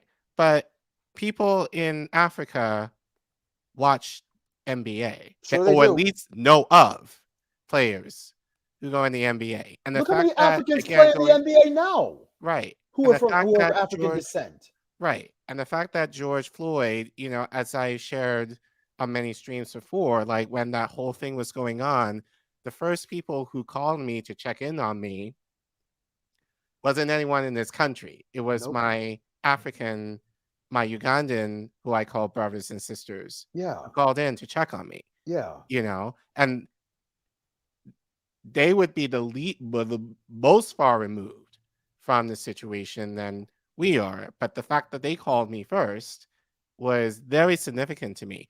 But all that to say is, and these are the conversations that now that I've been traveling to East Africa that I'm beginning to have now, because they do ask that, or they have asked, Uncle, how is it that it's only Black people that play on these sports teams, and I can't necessarily answer. Well, I can now, but back when they were asking me this, I didn't necessarily have the platform to really kind of say anything to them at the time. Sure. But this would have brought up, so really to go with Obama, like, he is a dangerous motherfucker, basically, He's the because worst of the he worst. not only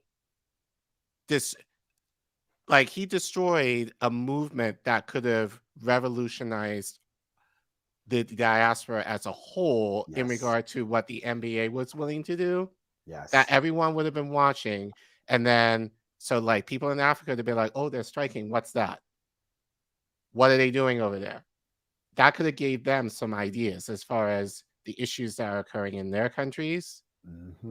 So the fact that, so I love what Nick said, but I think it's more devious than that, just in terms of what happened in the country. That could have mobilized the world. Yes. The whole diaspora. And the fact that Obama put a stop to that,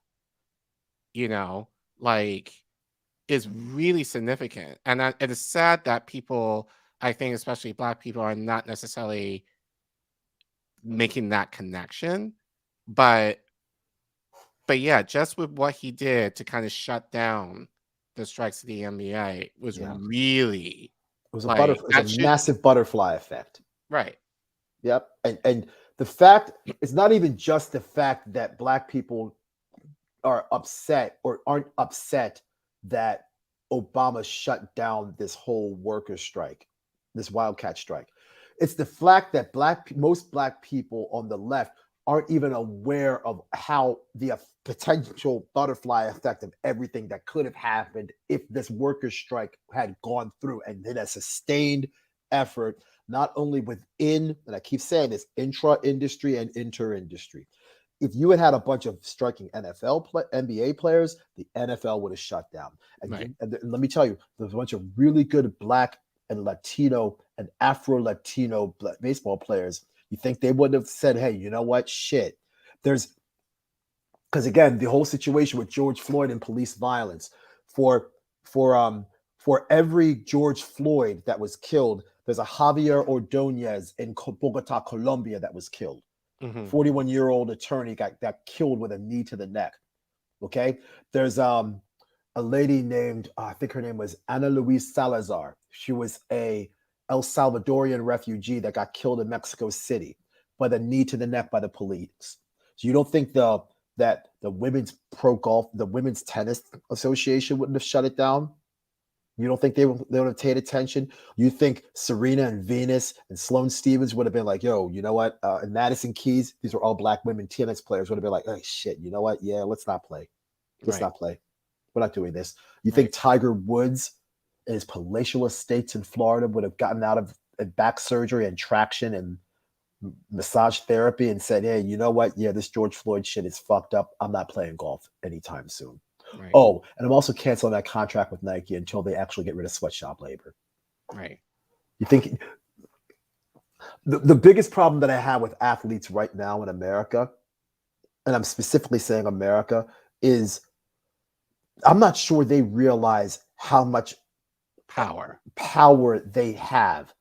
And then they're unafraid to use it because they're more worried about their brand rather than helping people. Well, I think that goes to, again, as you've said, white supremacy. It's the fact that white supremacists will allow like a couple of us in their circle, the epsilons of their circle, if you will. Yep. And once those 1 or 2 spots are taken, then it's like, fuck, what is going to happen to the rest of us? That's it. So it same shit happens in the music industry. This is why you couldn't have a bunch of eccentric black hip hop artists in the 80s and 90s. You couldn't have a bunch of people like the Fugees running around. Right. You couldn't have that. You couldn't have and I love her music. How many Tracy Chapmans could you really have in the music industry back in 1988? Well, there's probably a bunch of lesbian black women that could sing just as well or better than Tracy Chapman, but the music industry wasn't trying to have that. No. Right. You can't have that. No fucking way. No. Then Lauryn Hill left the Fugees and became Lauryn Hill. Mm-hmm. How many Lauryn Hills are you going to have? Right. You see what I'm saying? This is just such a fucked up world we live in because there's a consistent control of what's happening with black people by white people, by white folks. And I just I'm really tired of America. I'm really tired of America. Yeah. Right? People say America the beautiful. No, America, it's not beautiful anymore. No. In fact, it never has been. No. It really never has been. There's a wonderful book that I'm reading right now by Chris Hedges. It's called America the Farewell Tour. And he wrote that book in 2018. I'm about 2/3 of the way through. Everything he talked about that book is coming to fruition now. Everything.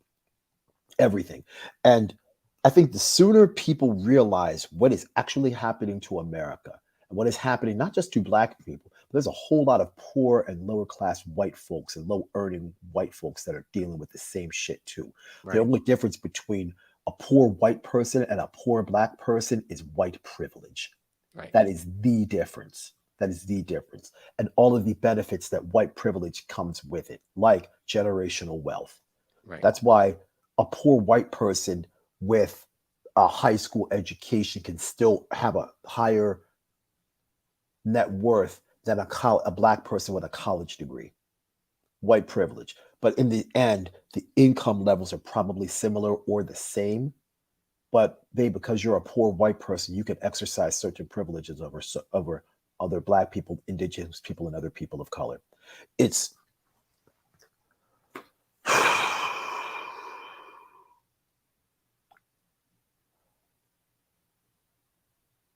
I'm not depressed. And I'm not going to let this depress me, because if I let this depress me, then I become useless. And I wasn't put on this earth to become useless. I wasn't put on this earth to just be nothing. I wasn't. Everybody is somebody, and so am I. And I was meant to make a difference in this world. And the more, if I consistently think about all of the bullshit that's happening in this world and let that overtake my mind and my thoughts and my everyday activities, then what good am I? Why am I here? What good am I for my daughter and her adopted sister? What good am I for the stuff that I do musically? What good am I? I had a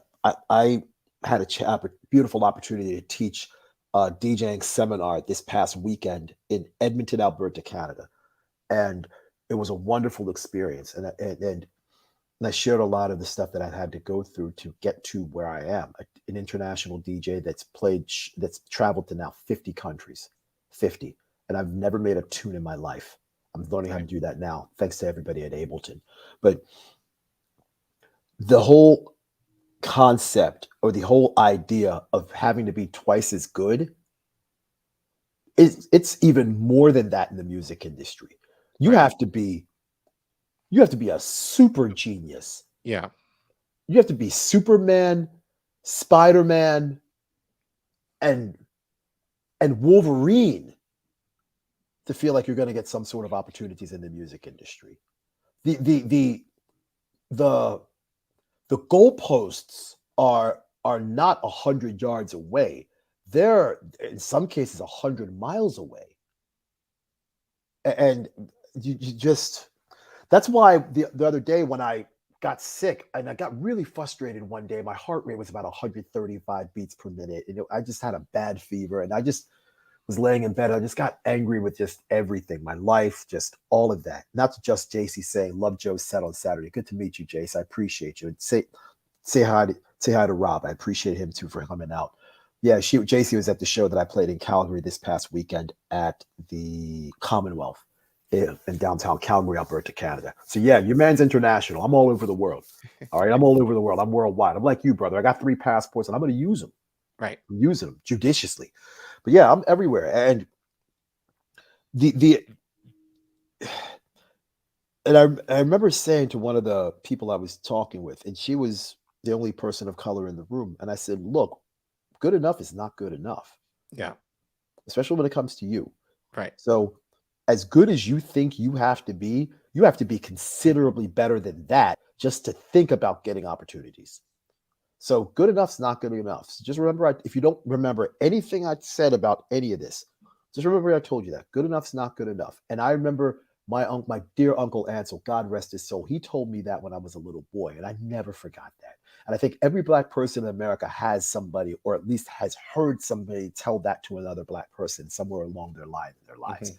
And I have a biracial daughter, and her adopted sister is Black. And you're damn right I'm telling both of them the same thing. And I'm telling them, my daughter turns 11, Parker turns 11 in about on Monday, and Zamaya just turned 6. And you're damn right I'm telling them that. And you're damn right I'm telling them that. So part of the reason why I do so much of what I do when I travel around the world and I show them videos of what I'm doing, and I show them, hey, here's your dad, and here's your dad and Mr. Joe at a protest, or hey, here's an art exhibit that in Rome, Italy, that your dad was involved in. And I was there, and I gotta talk about that because that was just. Well, you know what? Jesus. I think. Oh my perfect. God! I love how you're making all these segues, but I think it's just as well we're saving the best for last. I think we've talked a bit about some very heavy topics, and I think it's good now that you're kind of entering in more lighter mode now. I think so. Share about so you basically were featured in an exhibit. I was part of it. Let me break this down because I know I talked about the Andrew Brown Jr. protest earlier on that in this interview, and I was there. It was April 29th, and it was in Elizabeth City, North Carolina, and it was the date of the evidentiary hearing. And everybody on the left knows John Farina. Everybody knows him. Used to work at Status Quo. He now has his own thing on Rockfin, on Farina News is the new journalism channel. And John is the best at what he does. He's the absolute best at what he does. He's an independent video journalist. He used to work for Status Quo. In fact, he was the guy that interviewed us about, hey, why are you involved in being a healthcare activist? Back on January 4th of this year. He was there. It was him. And we've kept in contact. We talk probably once a week. John is also the reason why anybody was able to see any of that video footage from the insurrection on January 6th inside the Capitol building. It was his video footage. So he was there. Another magnificent photographer by the name of Adam Gray, who's British, and we had a wonderful chat while we were there. And a couple of other really good photographers. My guy Ron was there, and there's another dude, Amir Al-Faki, I think his name is. He's now working for National Geographic. They were all there, and we're all watching the evidentiary hearing. And the Pasquotank County Police Department decided to not release the tapes of Andrew Brown Jr. So there was a massive protest that took place in Elizabeth City, North Carolina. And as you can see on the screen, we're talking about police officers standing on the roof. There were police officers everywhere. And Elizabeth City's not big. There were probably about 500 to 600 people during the protest and easily 100 cops. Easily, maybe more than that. And then other cops from other jurisdictions started to show up. So When everybody congregated on the backside of the courthouse, there was another gathering of people there, and police were not, the main police station is on the backside of the courthouse. And a bunch of cops were there, standing on the rooftop, watching everything with weapons, and not just little Glocks or handguns, big machine guns, militarized weapons. So John's got his camera. He's like, Joe, you want to say anything? I said, yeah. So for 11 minutes, I talked about the case. I talked about why there's militarized police in the streets. I talked about how Joe Biden has been a fuck up for everything. I talked about the brutalization of Black people in the streets for over 400 years, how Asian Americans and Pacific Islanders received a protection law, but Black people haven't received anything for over 400 years. I talked about the ineffectiveness of the Congressional Black Caucus and the Squad. I talked about where we were in Elizabeth City, North Carolina. It was only about an hour and a half away from where the first Africans were trafficked from present-day Angola on the Spanish and Portuguese slave ships to Fort Monroe, Virginia. And that's where that sign is at the fort, where it says First Africans in America. And it talks about that place being the place where enslavement in the United States happened on or about August 20th, 1619. That's where it happened. And we were 90 minutes away from where that happened. So I talked about that in an 11-minute video, in the 11-minute YouTube video that's on the Status Coup YouTube networks. And I will clip that. I will post a link after this stream. So if anyone wants to kind of watch it in its entirety, because I think it would definitely give context to this. Yes. But I'll post it in I'll post it below after the stream, so people can watch it. So my dear friend Tony Cokes, he's a professor of fine arts at none other than Brown University. He contacted me when he saw the YouTube video, and he said, Joe, what you said in that video was incredibly powerful. Do you mind if I use that and create a multimedia art presentation out of it? I said, sure, brother, no problem. Go for it. So a couple of weeks later, the people at Macro, which is the Museum of Contemporary Art in Rome, Italy, asked him to do an art installation. And it was about, I think, a 2 or 3 month art installation. And there were a bunch of different videos that were involved in this video that we're seeing right now. It's called Evil 81, Is This America? And was part of a massive art installation that involved about a dozen or so videos called This Is Not Theory, This Is History, where it talked about different aspects of Black people in the United States. It talked about Aretha Franklin. It talked about the Black house music. It talked about the techno movement in Detroit, Michigan, with Kevin Saunderson and Juan Atkins and Jeff Mills. There were about a dozen and maybe 15 different videos. And one of the videos is what we're watching right now, which is the words that were taken from that video from Status Coup. And there's different music in the video we're watching right now. And it became part of an art exhibit. And when I was sick and staying in this apartment that I'm in right now, I told myself, I got to see this exhibit. This is something I need to see. This is something that, when I first showed my daughter the video. So actually, hold on, let me give context. So this was when you had COVID. So there was a art exhibit. You weren't going to go. There's a possibility I wasn't going to see this exhibit. I wasn't going to see it. But then I got well enough in time, and I was able to get out of the country in time, and I saw the exhibit on the last day of its existence. So when it was the last day. When I left America on October 19th, the exhibit was ending on October 20th. I left America on October 19th, flew from here to Newark, New Jersey to Rome, Italy. Plane landed in Rome, got to the hotel, hung out for a little bit, went to the art exhibit. Walked around the corner to Macro, and I saw it. And I said this to a few other people in a couple other conversations that I've had. Seeing this, what we're watching right now on the screen, on a massive screen with a loud sound system, it wasn't as professionally gratifying as getting 2 master's degrees from 2 different college, 2 different universities and 2 different subjects in 4 years, and getting good grades at both schools, I might add. It wasn't as personally satisfying as the birth of my daughter almost 11 years ago to the date. But seeing this, it's up there with both of those 2 situations I just mentioned a couple of seconds ago. I needed to see this. This was more than just, oh, I want to hang out and see it, but if I don't see it, that's cool. No. This was a mission. This was a calling. This is something that I needed for my soul. And I did it. And I couldn't, Colin, when somebody decides to take something you said and they're deeply moved to it, to the point where they want to immortalize your words in a work of art. Yet with art, there's an old adage, a picture is worth 1,000 words. But in this instance, the pictures are words. Right. And what's interesting about this is when I was hanging out at the art exhibit, I was watching the other exhibits, and then other people were looking at the plaques on the walls describing the other videos. And I was like, yo, that's me. And people were like, really? You're Joe Nice? I was like, yeah, that's me. It's going to be shown on that video. And I ended up talking to a bunch of other people from other countries that had no idea about what was happening in America.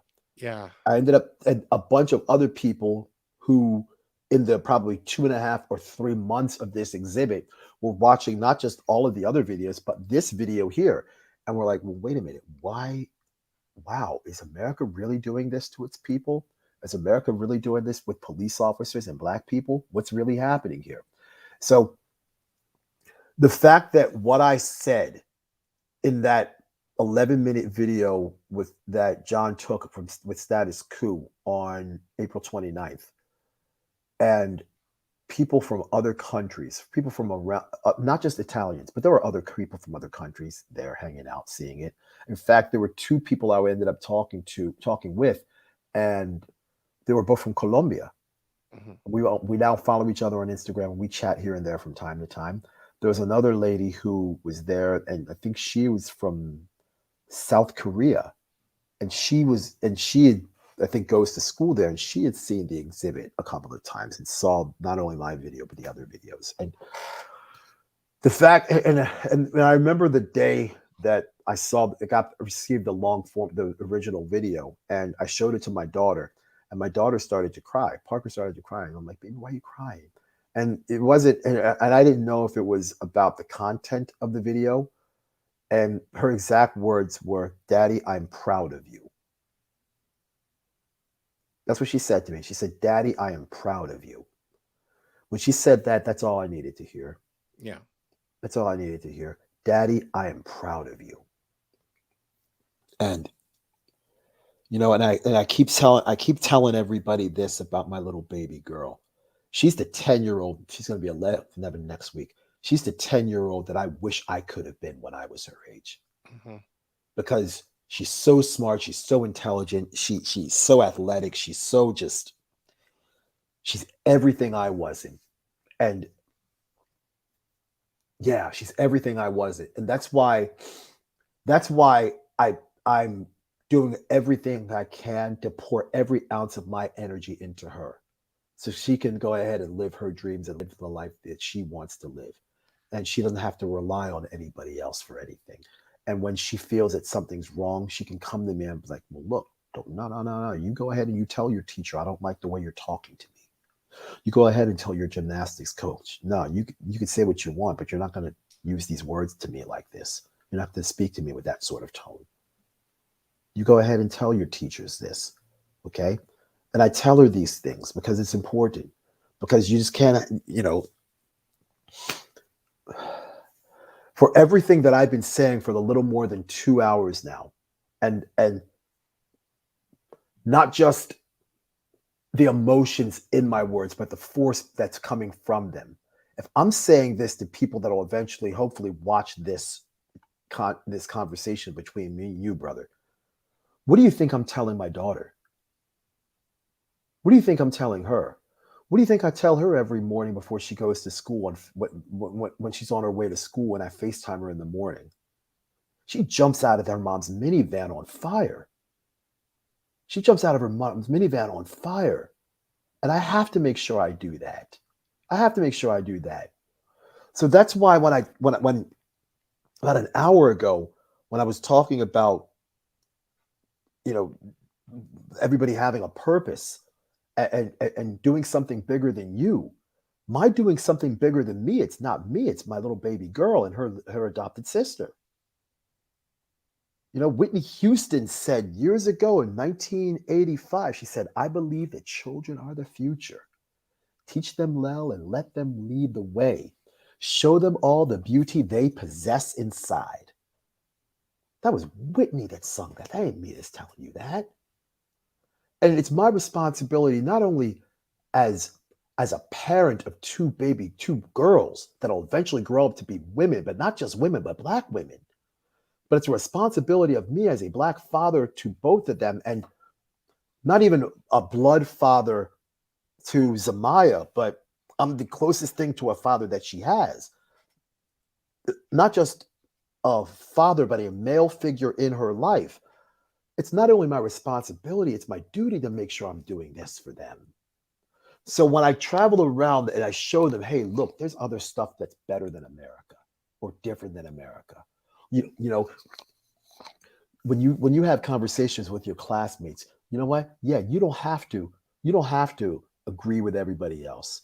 As long, you know, and you could stand on your beliefs and you could stand up for yourself, be confident in what you're saying, and not only have it from a confidence perspective, but a knowledge perspective. Come on, girls, you can do this. No one's gonna fuck with you.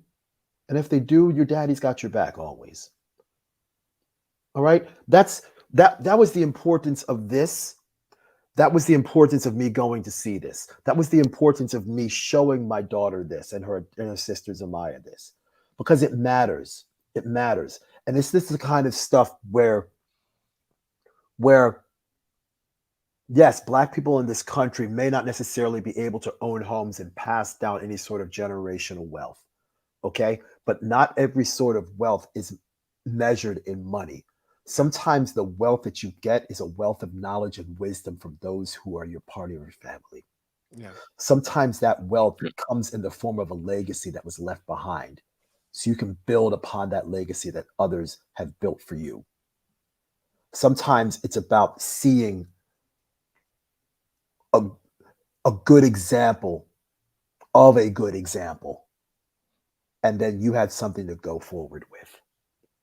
And what's the return on investment of having a good example in your life and a positive figure in your life? What's the return on investment of that? It's immeasurable. It's absolutely immeasurable. So this exhibit was such a big thing for me because, yeah, it was in the middle of me getting COVID. It was in the middle of me figuring out how I'm going to pay these medical bills, which I'm still kind of doing right now. But moreover, it was about knowing that what I said on that day was truth, speaking truth to power. And it's not only me as an individual and as a Black person speaking truth to power. I'm somewhat of a quote unquote known commodity, a celebrity, someone in the music industry. And there's plenty of people in the music industry that are unwilling to speak truth to power for fear of what endorsements they might lose, or fear of backlash, or quote unquote fear of cancel culture. Okay. I don't give a shit about any of that, because long before I became a quote unquote semi-famous dubstep DJ that's traveled around the world and played a bunch of shows in a bunch of places, I was born a Black person. I was born a Black person. I was now a Black man. And there are certain things I have to speak up about. There are certain responsibilities I have. Okay. There's a whole lot of people that here that have a job, play shows, make music. For me, that's not the case. I have a responsibility. And part of that responsibility comes with being the very best, or being at my very best when it's time to be at my very best. And I don't think a lot of other people will ever understand how physically, emotionally, and psychologically taxing and exhausting that is. But it's a responsibility that I take willingly, and it's a responsibility that I'm proud to shoulder the burden for. Because I know there are other Black people, other Black musicians, other Black DJs, other Black producers that are watching what I'm doing. And they're saying to themselves, well, this motherfucker can do it, so can I. Yeah. Okay. And I know if other black people are looking at me and saying that, there are other white folks that think the same thing too. And I'm happy to have them along for the ride also. But more than anything, I know there are two little girls that are about 10 or 15 minutes away from me hanging out with my ex-wife, that are looking at their daddy and saying, yeah, you know what, shit, if my dad can do this, I can do this too when I get older. So it's not only, it's all of this, Colin. It's all Yeah. of this, Colin. And that's why I needed to go see this exhibit. It wasn't about me saying, hey, I'm going to Rome, Italy. I'm chopping it up. I'm eating pizza in Italy. I'm hanging out. I'm going to go to the Vatican next day and chop it up. Maybe me and the Pope might shake hands and dap it up. Who knows? Whatever. Whatever. It's not about that. It was never about me. It was about knowing that the opportunity to speak truth to power was there. I took it. I didn't shy away from it. I didn't shy away from it. Okay. And if I can't, if I'm, and again, I'm not super famous, but people know who I am. In the circles that I'm in, people know who I am. But if I have the opportunity to speak truth to power and not shy away from it and not shirk from the moment, how come some of these other athletes and other famous people can't do the same? Yeah. How Yeah. come? If you look on my Instagram, if you go ahead and look on my Instagram, you will see me wearing a yellow vest on every Saturday show that I play. And I've been doing this for a couple of years now. And people are like, well, Joe, why are you wearing the yellow vest? Because I remember when I was in Paris, France on April 15th and 16th, actually 14th, 15th, and 16th of 2009. I was there, the Cathedral of Notre Dame burned down. I was filming it on my Facebook page. There's a viral video that has 300,000 views on my Facebook page if you scroll back 2.5 years ago. It's there. And the people I was hanging out with, they were like, well, Joe, you know about the yellow vest? I'm like, yeah, I know about the yellow vest. I mean, I watch my share of France 24, and I don't watch any mainstream American news. And they were like, well, yo, look, could you do something to raise awareness? And I told them, I said, look, every time I play a Saturday show, I'll take a picture of me wearing a yellow vest and post it on my Instagram page.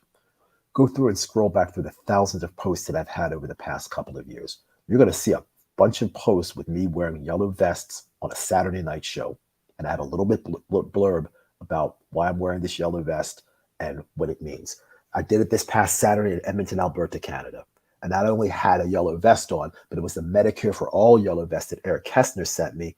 And I had a black beret that Laura Fielding, executive director of Red Berets for Washington, made for me while I was sick. And I talked about all of that in the post. Because again, this responsibility that I spoke about a few minutes ago, it's more than just playing shows. It's more than just power mixing. It's more than just slicing and dicing. It's more than just merch on my website, Humanity Fruit, on joenicedj.net. It's more than just that. It's stuff that's bigger than me out here, that people who don't have a voice would love to share and have, but they don't have that voice. They don't have the opportunities that I have. I've been blessed to be in a position where I am, where people see what I do, and they're at least willing to pay attention to what I'm doing.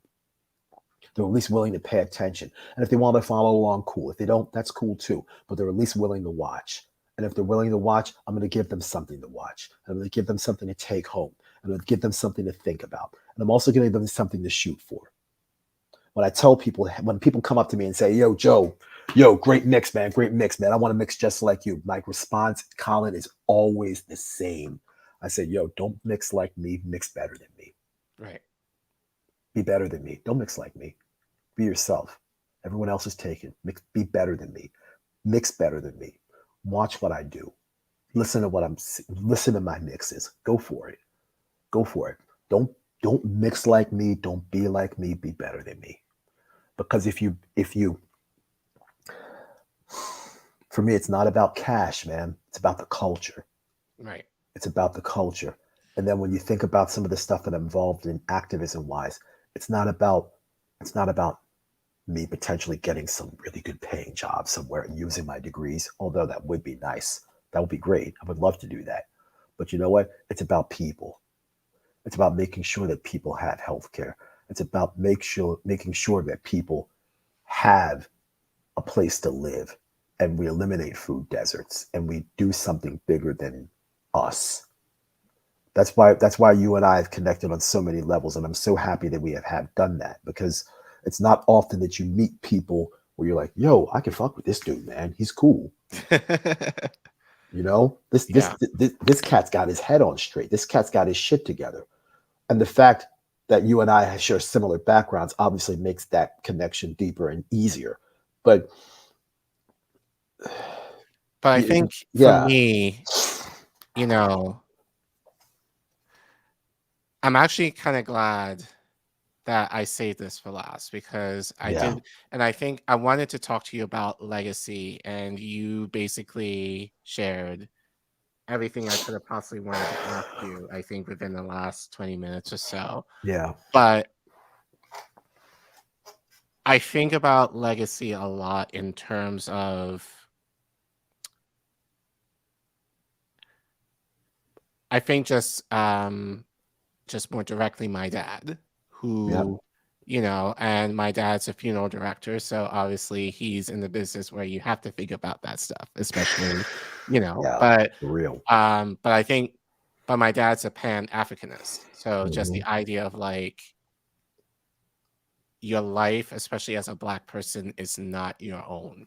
Your life should be connected to how we're able to get our people to one step closer to the freedom that is owed to us. Yes. So everything that you do, the way that you move, should be directly connected to, as you said, in terms of your daughters, like making their lives a little bit better than yours.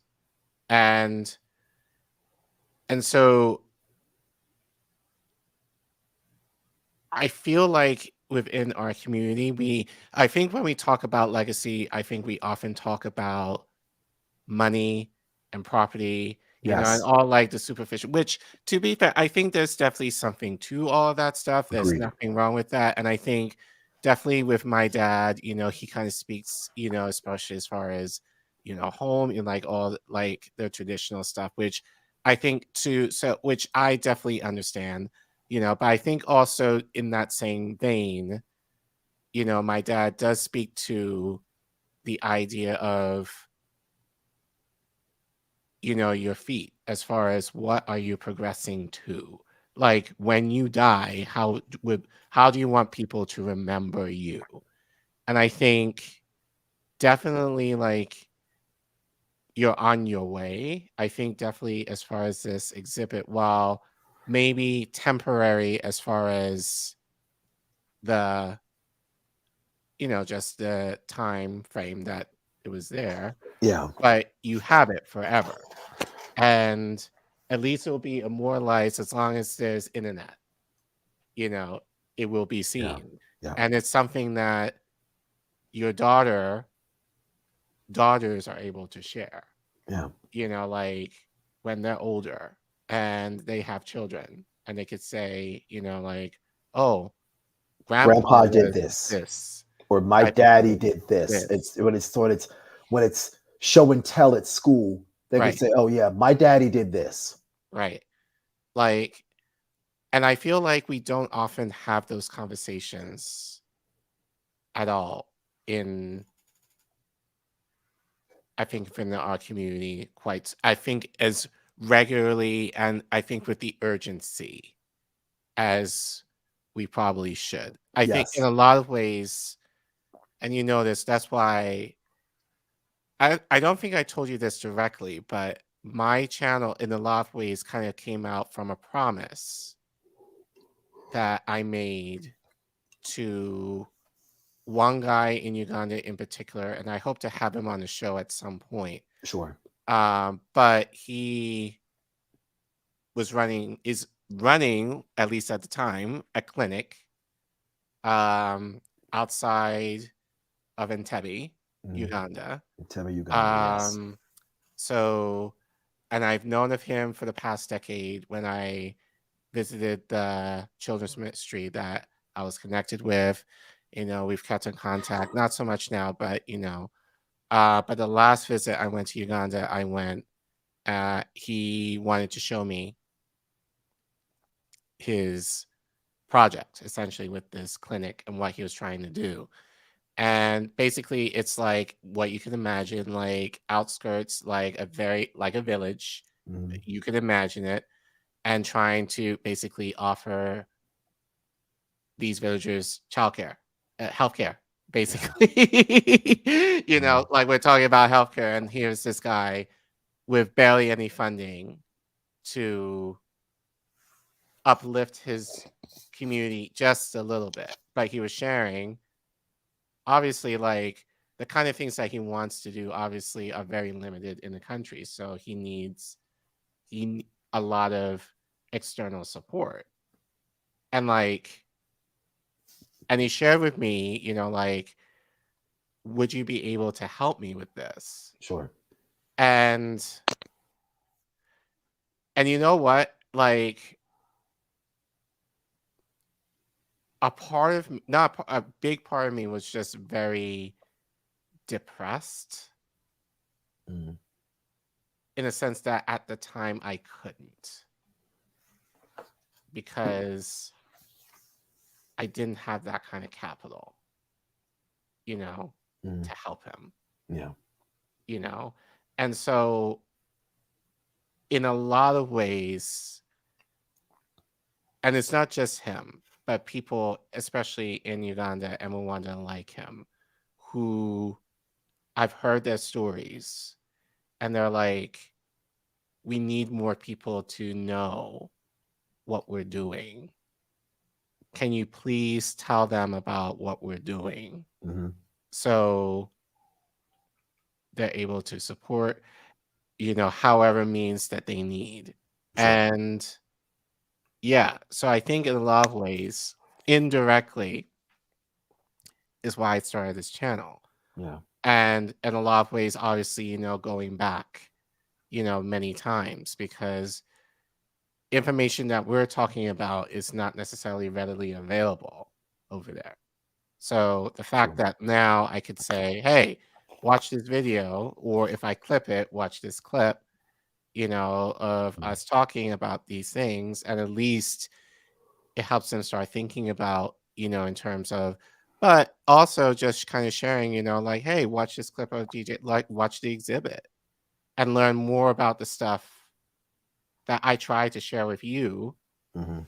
in terms of the reality of what it's like living Black in the West. Yes. So I think in a lot of ways, you know, like indirectly, you are kind of adding to the legacy that I'm trying to fulfill. And I'm I proud of think that too. generally, but I think these are conversations that I think we need to have more frequently, you know, within the community, because I think we kind of think in terms of day by day, and not necessarily, I think just due to racism, white supremacy, whatever you want to call it, Of course. that we don't think to the future as far as what do we want to leave our children with, you know? Yeah. And I think like if we were able to do that a little better, um, then I think we'll be a lot farther along. And so for me, you know, now I'm 41, it's just the idea of now thinking in terms of what do I want people to say about me when I die?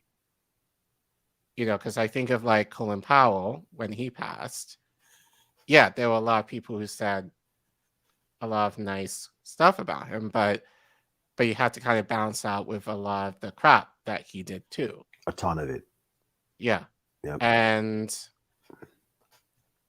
again, I have to shout out Nick from Fred Hampton Lessons, who says, essentially, if you don't want people to talk bad of you in death, live your life with honor.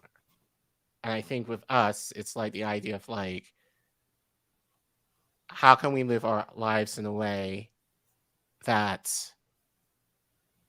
people would be inspired to go be better than us? You know, like I always kind of feel, especially like given within our generations now, we're kind of inspiring each other to be the worst, you know, in a lot of ways. Yeah. And not much progression, you know, as a community. And I Mhm. think thinking internationally, like, Globally. yeah, we're not we're so insular among each other that Yep. we're not aware of all of the stuff that we can be doing and how we can be, I think, of better support And to growing. each other. Yeah, there is this is going to sound horrible the way I say it, but I know how I want it to sound. Within the Black diaspora, there's definitely a certain amount of ethnocentrism that takes place. Yeah. Where, and again, I know I can say this to you and you would understand immediately what I'm talking about. When you came to this country, you were a Black person, a Black child that spoke with a British accent. And then the immediate conversations you probably had around other Black people is, oh, why do you talk like that? Why do Yep. you sound like that? Yeah. You sound like a white person. Yeah. But then white people will look at you and say, well, wait a minute, you don't sound like all the other Black people that I'm We in know, which contact is with. more or less, I don't want to say, well, I want to say it like hood rat, basically. Like, you don't look like them, you don't sound like them. Like, and we shared before, like on your Yeah. channel back over the summer, Yep. you know, like I didn't know where I fit even through into my adulthood. You know, it's just kind of like I am too white, quote unquote, for the Black people, but I'm too, you know, the white people would accept me just given my skin color anyway. Exactly. So Yeah. it was like I didn't know where I fit. I And didn't that's that find ethnocentrism that I'm talking about. right.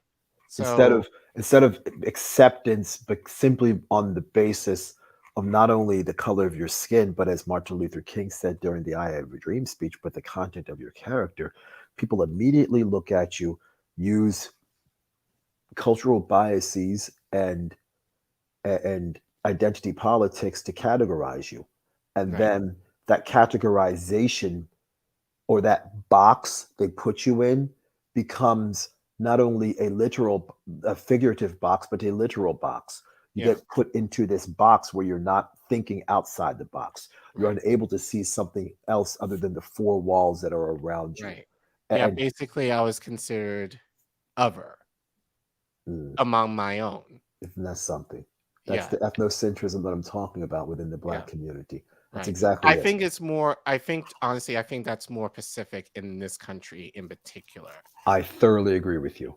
I think thoroughly agree it's a with you. different beast in this country because Hell, it's not even a different beast. It's the beast. right. Because it doesn't exist. I don't Right. think it exists in other I don't countries. think, and not to say it doesn't exist, but it exists. If it does, if it exists in a different way. But I think even But I don't know like what that way I would can be. go, I can go to the Caribbean and kind of fit in.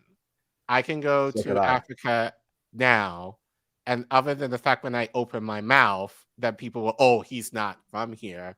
But like every time I go back home to Uganda, like I can basically just fit Be right in. yourself. Yep. Just actually, in a lot of ways, I feel the most free Mm. because, you know, like people are not necessarily thinking of me in terms of like where I'm placed because it's so tribal and like, so there's just more of an acceptance in a lot of Sure. ways of, you know, like if you come from a different tribe, you're going to do things differently. Whereas here, it's like everything is kind of more compartmentalized as Black is associated with a few examples. And so for me to kind of come in and kind of rock the boat, and to be fair, you know, like this is when I was young, you know, so I didn't know any better and neither did they. But then like, and I think I shared this, the idea of like, felt like I had to adapt to them versus them adapting to me. Mm. So that, and I don't think I realized the implications of that until I was much older. Of course. But how like I had to give a lot of myself away, like one part of it, my accent, to make them feel comfortable versus what did they have to give up, you know? So Yeah, but I think here it's a different beast here, which and again, I'm going to speak to my bias. I don't quite understand, but I think a lot of it has to do with how isolated I think I think generally if you are Black and you live outside of America, I think you're more well versed generally as far as what's happening, like around the world, at least outside of here. Whereas here, I feel like just due to the crosses that we bear in this country, it's a lot harder to kind of look beyond that and kind of see, oh, there are things that are better outside of here. Yeah, or maybe not necessarily better, Colin, because better is subjective. But I It's think different. a different perspective than Different. a perspective that if you didn't leave, you wouldn't necessarily know about. Yep. But And kind of see how other people live and do things, and some extent, it's how better it could be. Yeah, and You that know, different that people don't necessarily see could change the entire momentum of your life. right. And there's no, I don't know what the return on investment of that sort of wisdom and or insight would be, but it's important. It's important. And you talked about, you know, thinking about the future and not knowing any better, or maybe having an idea of what you want to talk about, or your legacy. Bob Marley said in the song Exodus, he said, "Open your eyes and look within. Are you satisfied with the life you're living? We know where we're going. We know where we're from. Hmm. We're leaving Babylon. We're going to the promised land." Yeah. Exodus, movement of Jah people, but in Yeah. this instance, the people. Yeah. And that sort of knowing where you're going and knowing where you're from, I think that's an issue in the Black community, Yeah. because we don't necessarily know No. where we're going, Yeah. and because of colonialism, capitalism, etc., we don't necessarily know where we came from, which is why your channel is so important. It's so important because you're connecting you're connecting people from this culture and this country to parts of the world where they may not necessarily know where they're from, but they might be from there, and they can get to learn about themselves and where they came from in Africa, and then make connections between the African diaspora and life in these United States of America. And there will be more than likely some similarities that would suggest that life in other parts of the African diaspora Is is not not that much different than different. parts of being an African I American. mean, you're preaching to the choir, and I think for me, like having some connection to the Caribbean, obviously, and then here, That it's just too. like Yep. if you break it down to the bread and butter issues and culture, there's really not much different. There really isn't that much difference at all. And I think ultimately, again, your shirt kind of says it. We all need those things, All of them. you know? That's why I've And got it in so, multiple languages. right. So it's like, I think our common needs and desires essentially are the same. And yeah, I think for me, it's making connection, in a way that, having been tasked in a lot of ways, I wouldn't say responsibility, but I guess in a lot of ways I should say privilege, because I was able to leave the country and kind of discover a perspective that I wasn't necessarily hearing here Mhm. or even in the UK, and Sure. then coming back and being like, what do I do with this information? What do I do with this call for people to connect them, in terms of, and then like it took me a few years, but then like, essentially became the birth, of this channel. And so I think for me, yeah, I definitely think in terms of legacy in a lot of ways is kind of thinking outside the box a little bit and not doing what everyone else is doing. Like and I think for me it's the idea of like growing up, I was so concerned about fitting in, not necessarily standing out, being in the background and letting other people, kind of take the glory of whatever is happening, like being comfortable in that. And I think I'm still kind of that way, but I think I definitely have realized over the years that you can only do that for so long before you're called to step up to the plate, as you said earlier. And I think, with the fact that people have asked me and shared with me that this is a desire and they don't necessarily have the things that I have access to, that I have to do this. And, um, but yeah, I think just the idea of us thinking in terms of,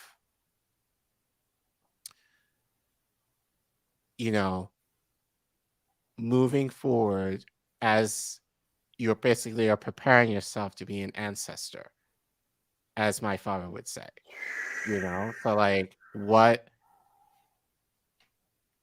do you want people to remember you for, and I want to be known for someone who, I think, among other things, but I think most importantly, that did something to have better connections with among our own in a way that I didn't necessarily have It's important. when I was growing up. It's important. Like, but having that all of us, whether you're from the Caribbean or from Europe or from Australia or from Africa, or from here, like, or from Latin America, wherever, as long as you have some type of Afrocentricism in you, that you're able to feel connection, no matter where you are in the world, Where and you are. feel like you're home. You don't feel like you're the oddball or like you're misplaced or like you don't fit in, but but anywhere you go, there's a home for you. And I've been very blessed to have that, like in many areas of the world. And I want people to, not necessarily if you're not able to necessarily travel, but at least in this space, that there can be that sense. Yep. Makes perfect sense. belonging. Makes perfect sense. So, I mean, as I said to you at the beginning, like before we went on, like we definitely need to continue this conversation, but we've been on, I knew it's going to be long, but been Almost on 3 for hours. 3 hours, Yep. which Almost sounds 3 about hours. right for us. Yeah, it really But, is. and And plus the jet lag is starting to kick in. right, I could see it. Oh my God. So very quick, within the next couple of minutes, Yes, sir. where can people find you? What are you up to? And yeah, just share your information, and and you're traveling, so if you want to let people know where you're going to be within the next few weeks, so that people can look for you, and yeah, kind of share what you're up to and where you're going to be. Awesome. Well, first of all, Colin, thank you again for having me on your platform. Always a joy to spend some time with you and chop it up as we famously have done in the past and will continue to do. You're seeing my handle right now at Joe Nice DJ. That's everything. At Joe Nice DJ on Instagram, Facebook, SoundCloud, Twitter, Mixcloud, and Facebook. So all the same, Joe Nice DJ. This coming Friday, which is Black Friday, I'm playing a warehouse party in Los Angeles. It's the Smog Sessions 15-year anniversary party. It's going to be immense. I promise you that. I just type in Smog Sessions 15-year anniversary party on the internet. You'll find it. Tickets are available. Come out. It's a warehouse party, 2 rooms. It's going to be amazing. I promise you that's going to be amazing. A couple of weeks after that, I'm in, I think December 10th is Athens, Georgia. So I'll be down at Athens, Georgia. I'll be there. Next night is December 11. I will be in Johnson City, Tennessee. We're working on the flyers and getting everything organized for that. There's a couple of other things I have going on later this year. I can't remember off the top of my head. January of next year is going to be busy.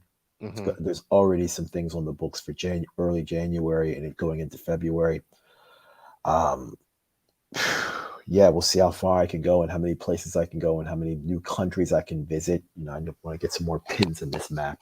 So we're going to try to keep that matriculating and going. And by the way, you notice I'm right by Africa, and I need to do something with actually dragging this map down about 8 to 10 inches. That way there's more of the map and less of the wall, because I want people to see a bit more Africa here, because there's only one pin in it, and it's in Tunisia, and it's way up there. And that red pin, it's over here. But I need more of down here.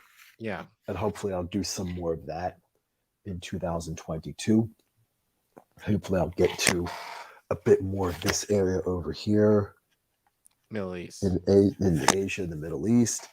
I've done a bunch of Asia already, and I'd like to maybe see a bit more of the Caribbean before I'm just like, I've kind of done everything I wanted to do with music. But yeah, 50 countries is it's not bad.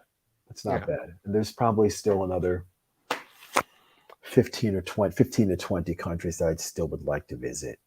And it's interesting. You said something earlier on about you feel like you're the most home in Africa, in Uganda. I wouldn't say the most home. It's one of many. One of many. It's one of many. But I think, like, as far as for me, the most free, I think the Caribbean might be the closest of a place, but I don't go there as often and had that significant time there to really, but that would be the second closest. But I think as far as going there and not have race be an issue, as far as being able to move around and like not have to worry about, like being the only Black person in the room, or like the idea of like, just in that sense of the chains that have kind of enslaved us in this country, in this side of the world, as a Black person, you don't have over there. So it's just really, I feel full there. Like, I feel like I don't have to worry about all that other stuff. So it's like, I can talk more openly about these issues and not have to kind of think about, like I have to worry about the context of how it would be said and like whatever else. But I think the other thing is that people are generally asking these questions. So it's kind of like, okay, I could share what I know, but also know that I'm speaking to you as,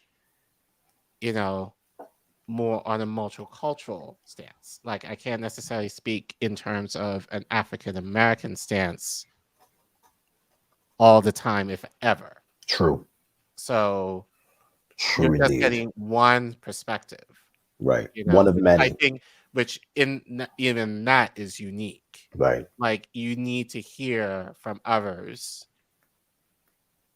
who are not like me, to give you more of that perspective too. Exactly. So, exactly. Well said.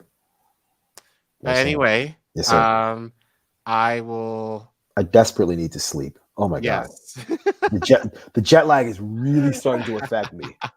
So that being said, we're at 3 hours now. So I'll definitely let you go. But it just means we'll have to schedule you to come on another time, and you let me know, and I'm available. You let me know, I'll make it happen. So those of you who are still here, thank you so much for wearing a vest. And again, this I will send I'll probably put clips over the next few days, and then obviously, as far as his exhibit, I'll also link that as well Yep. as John Farina's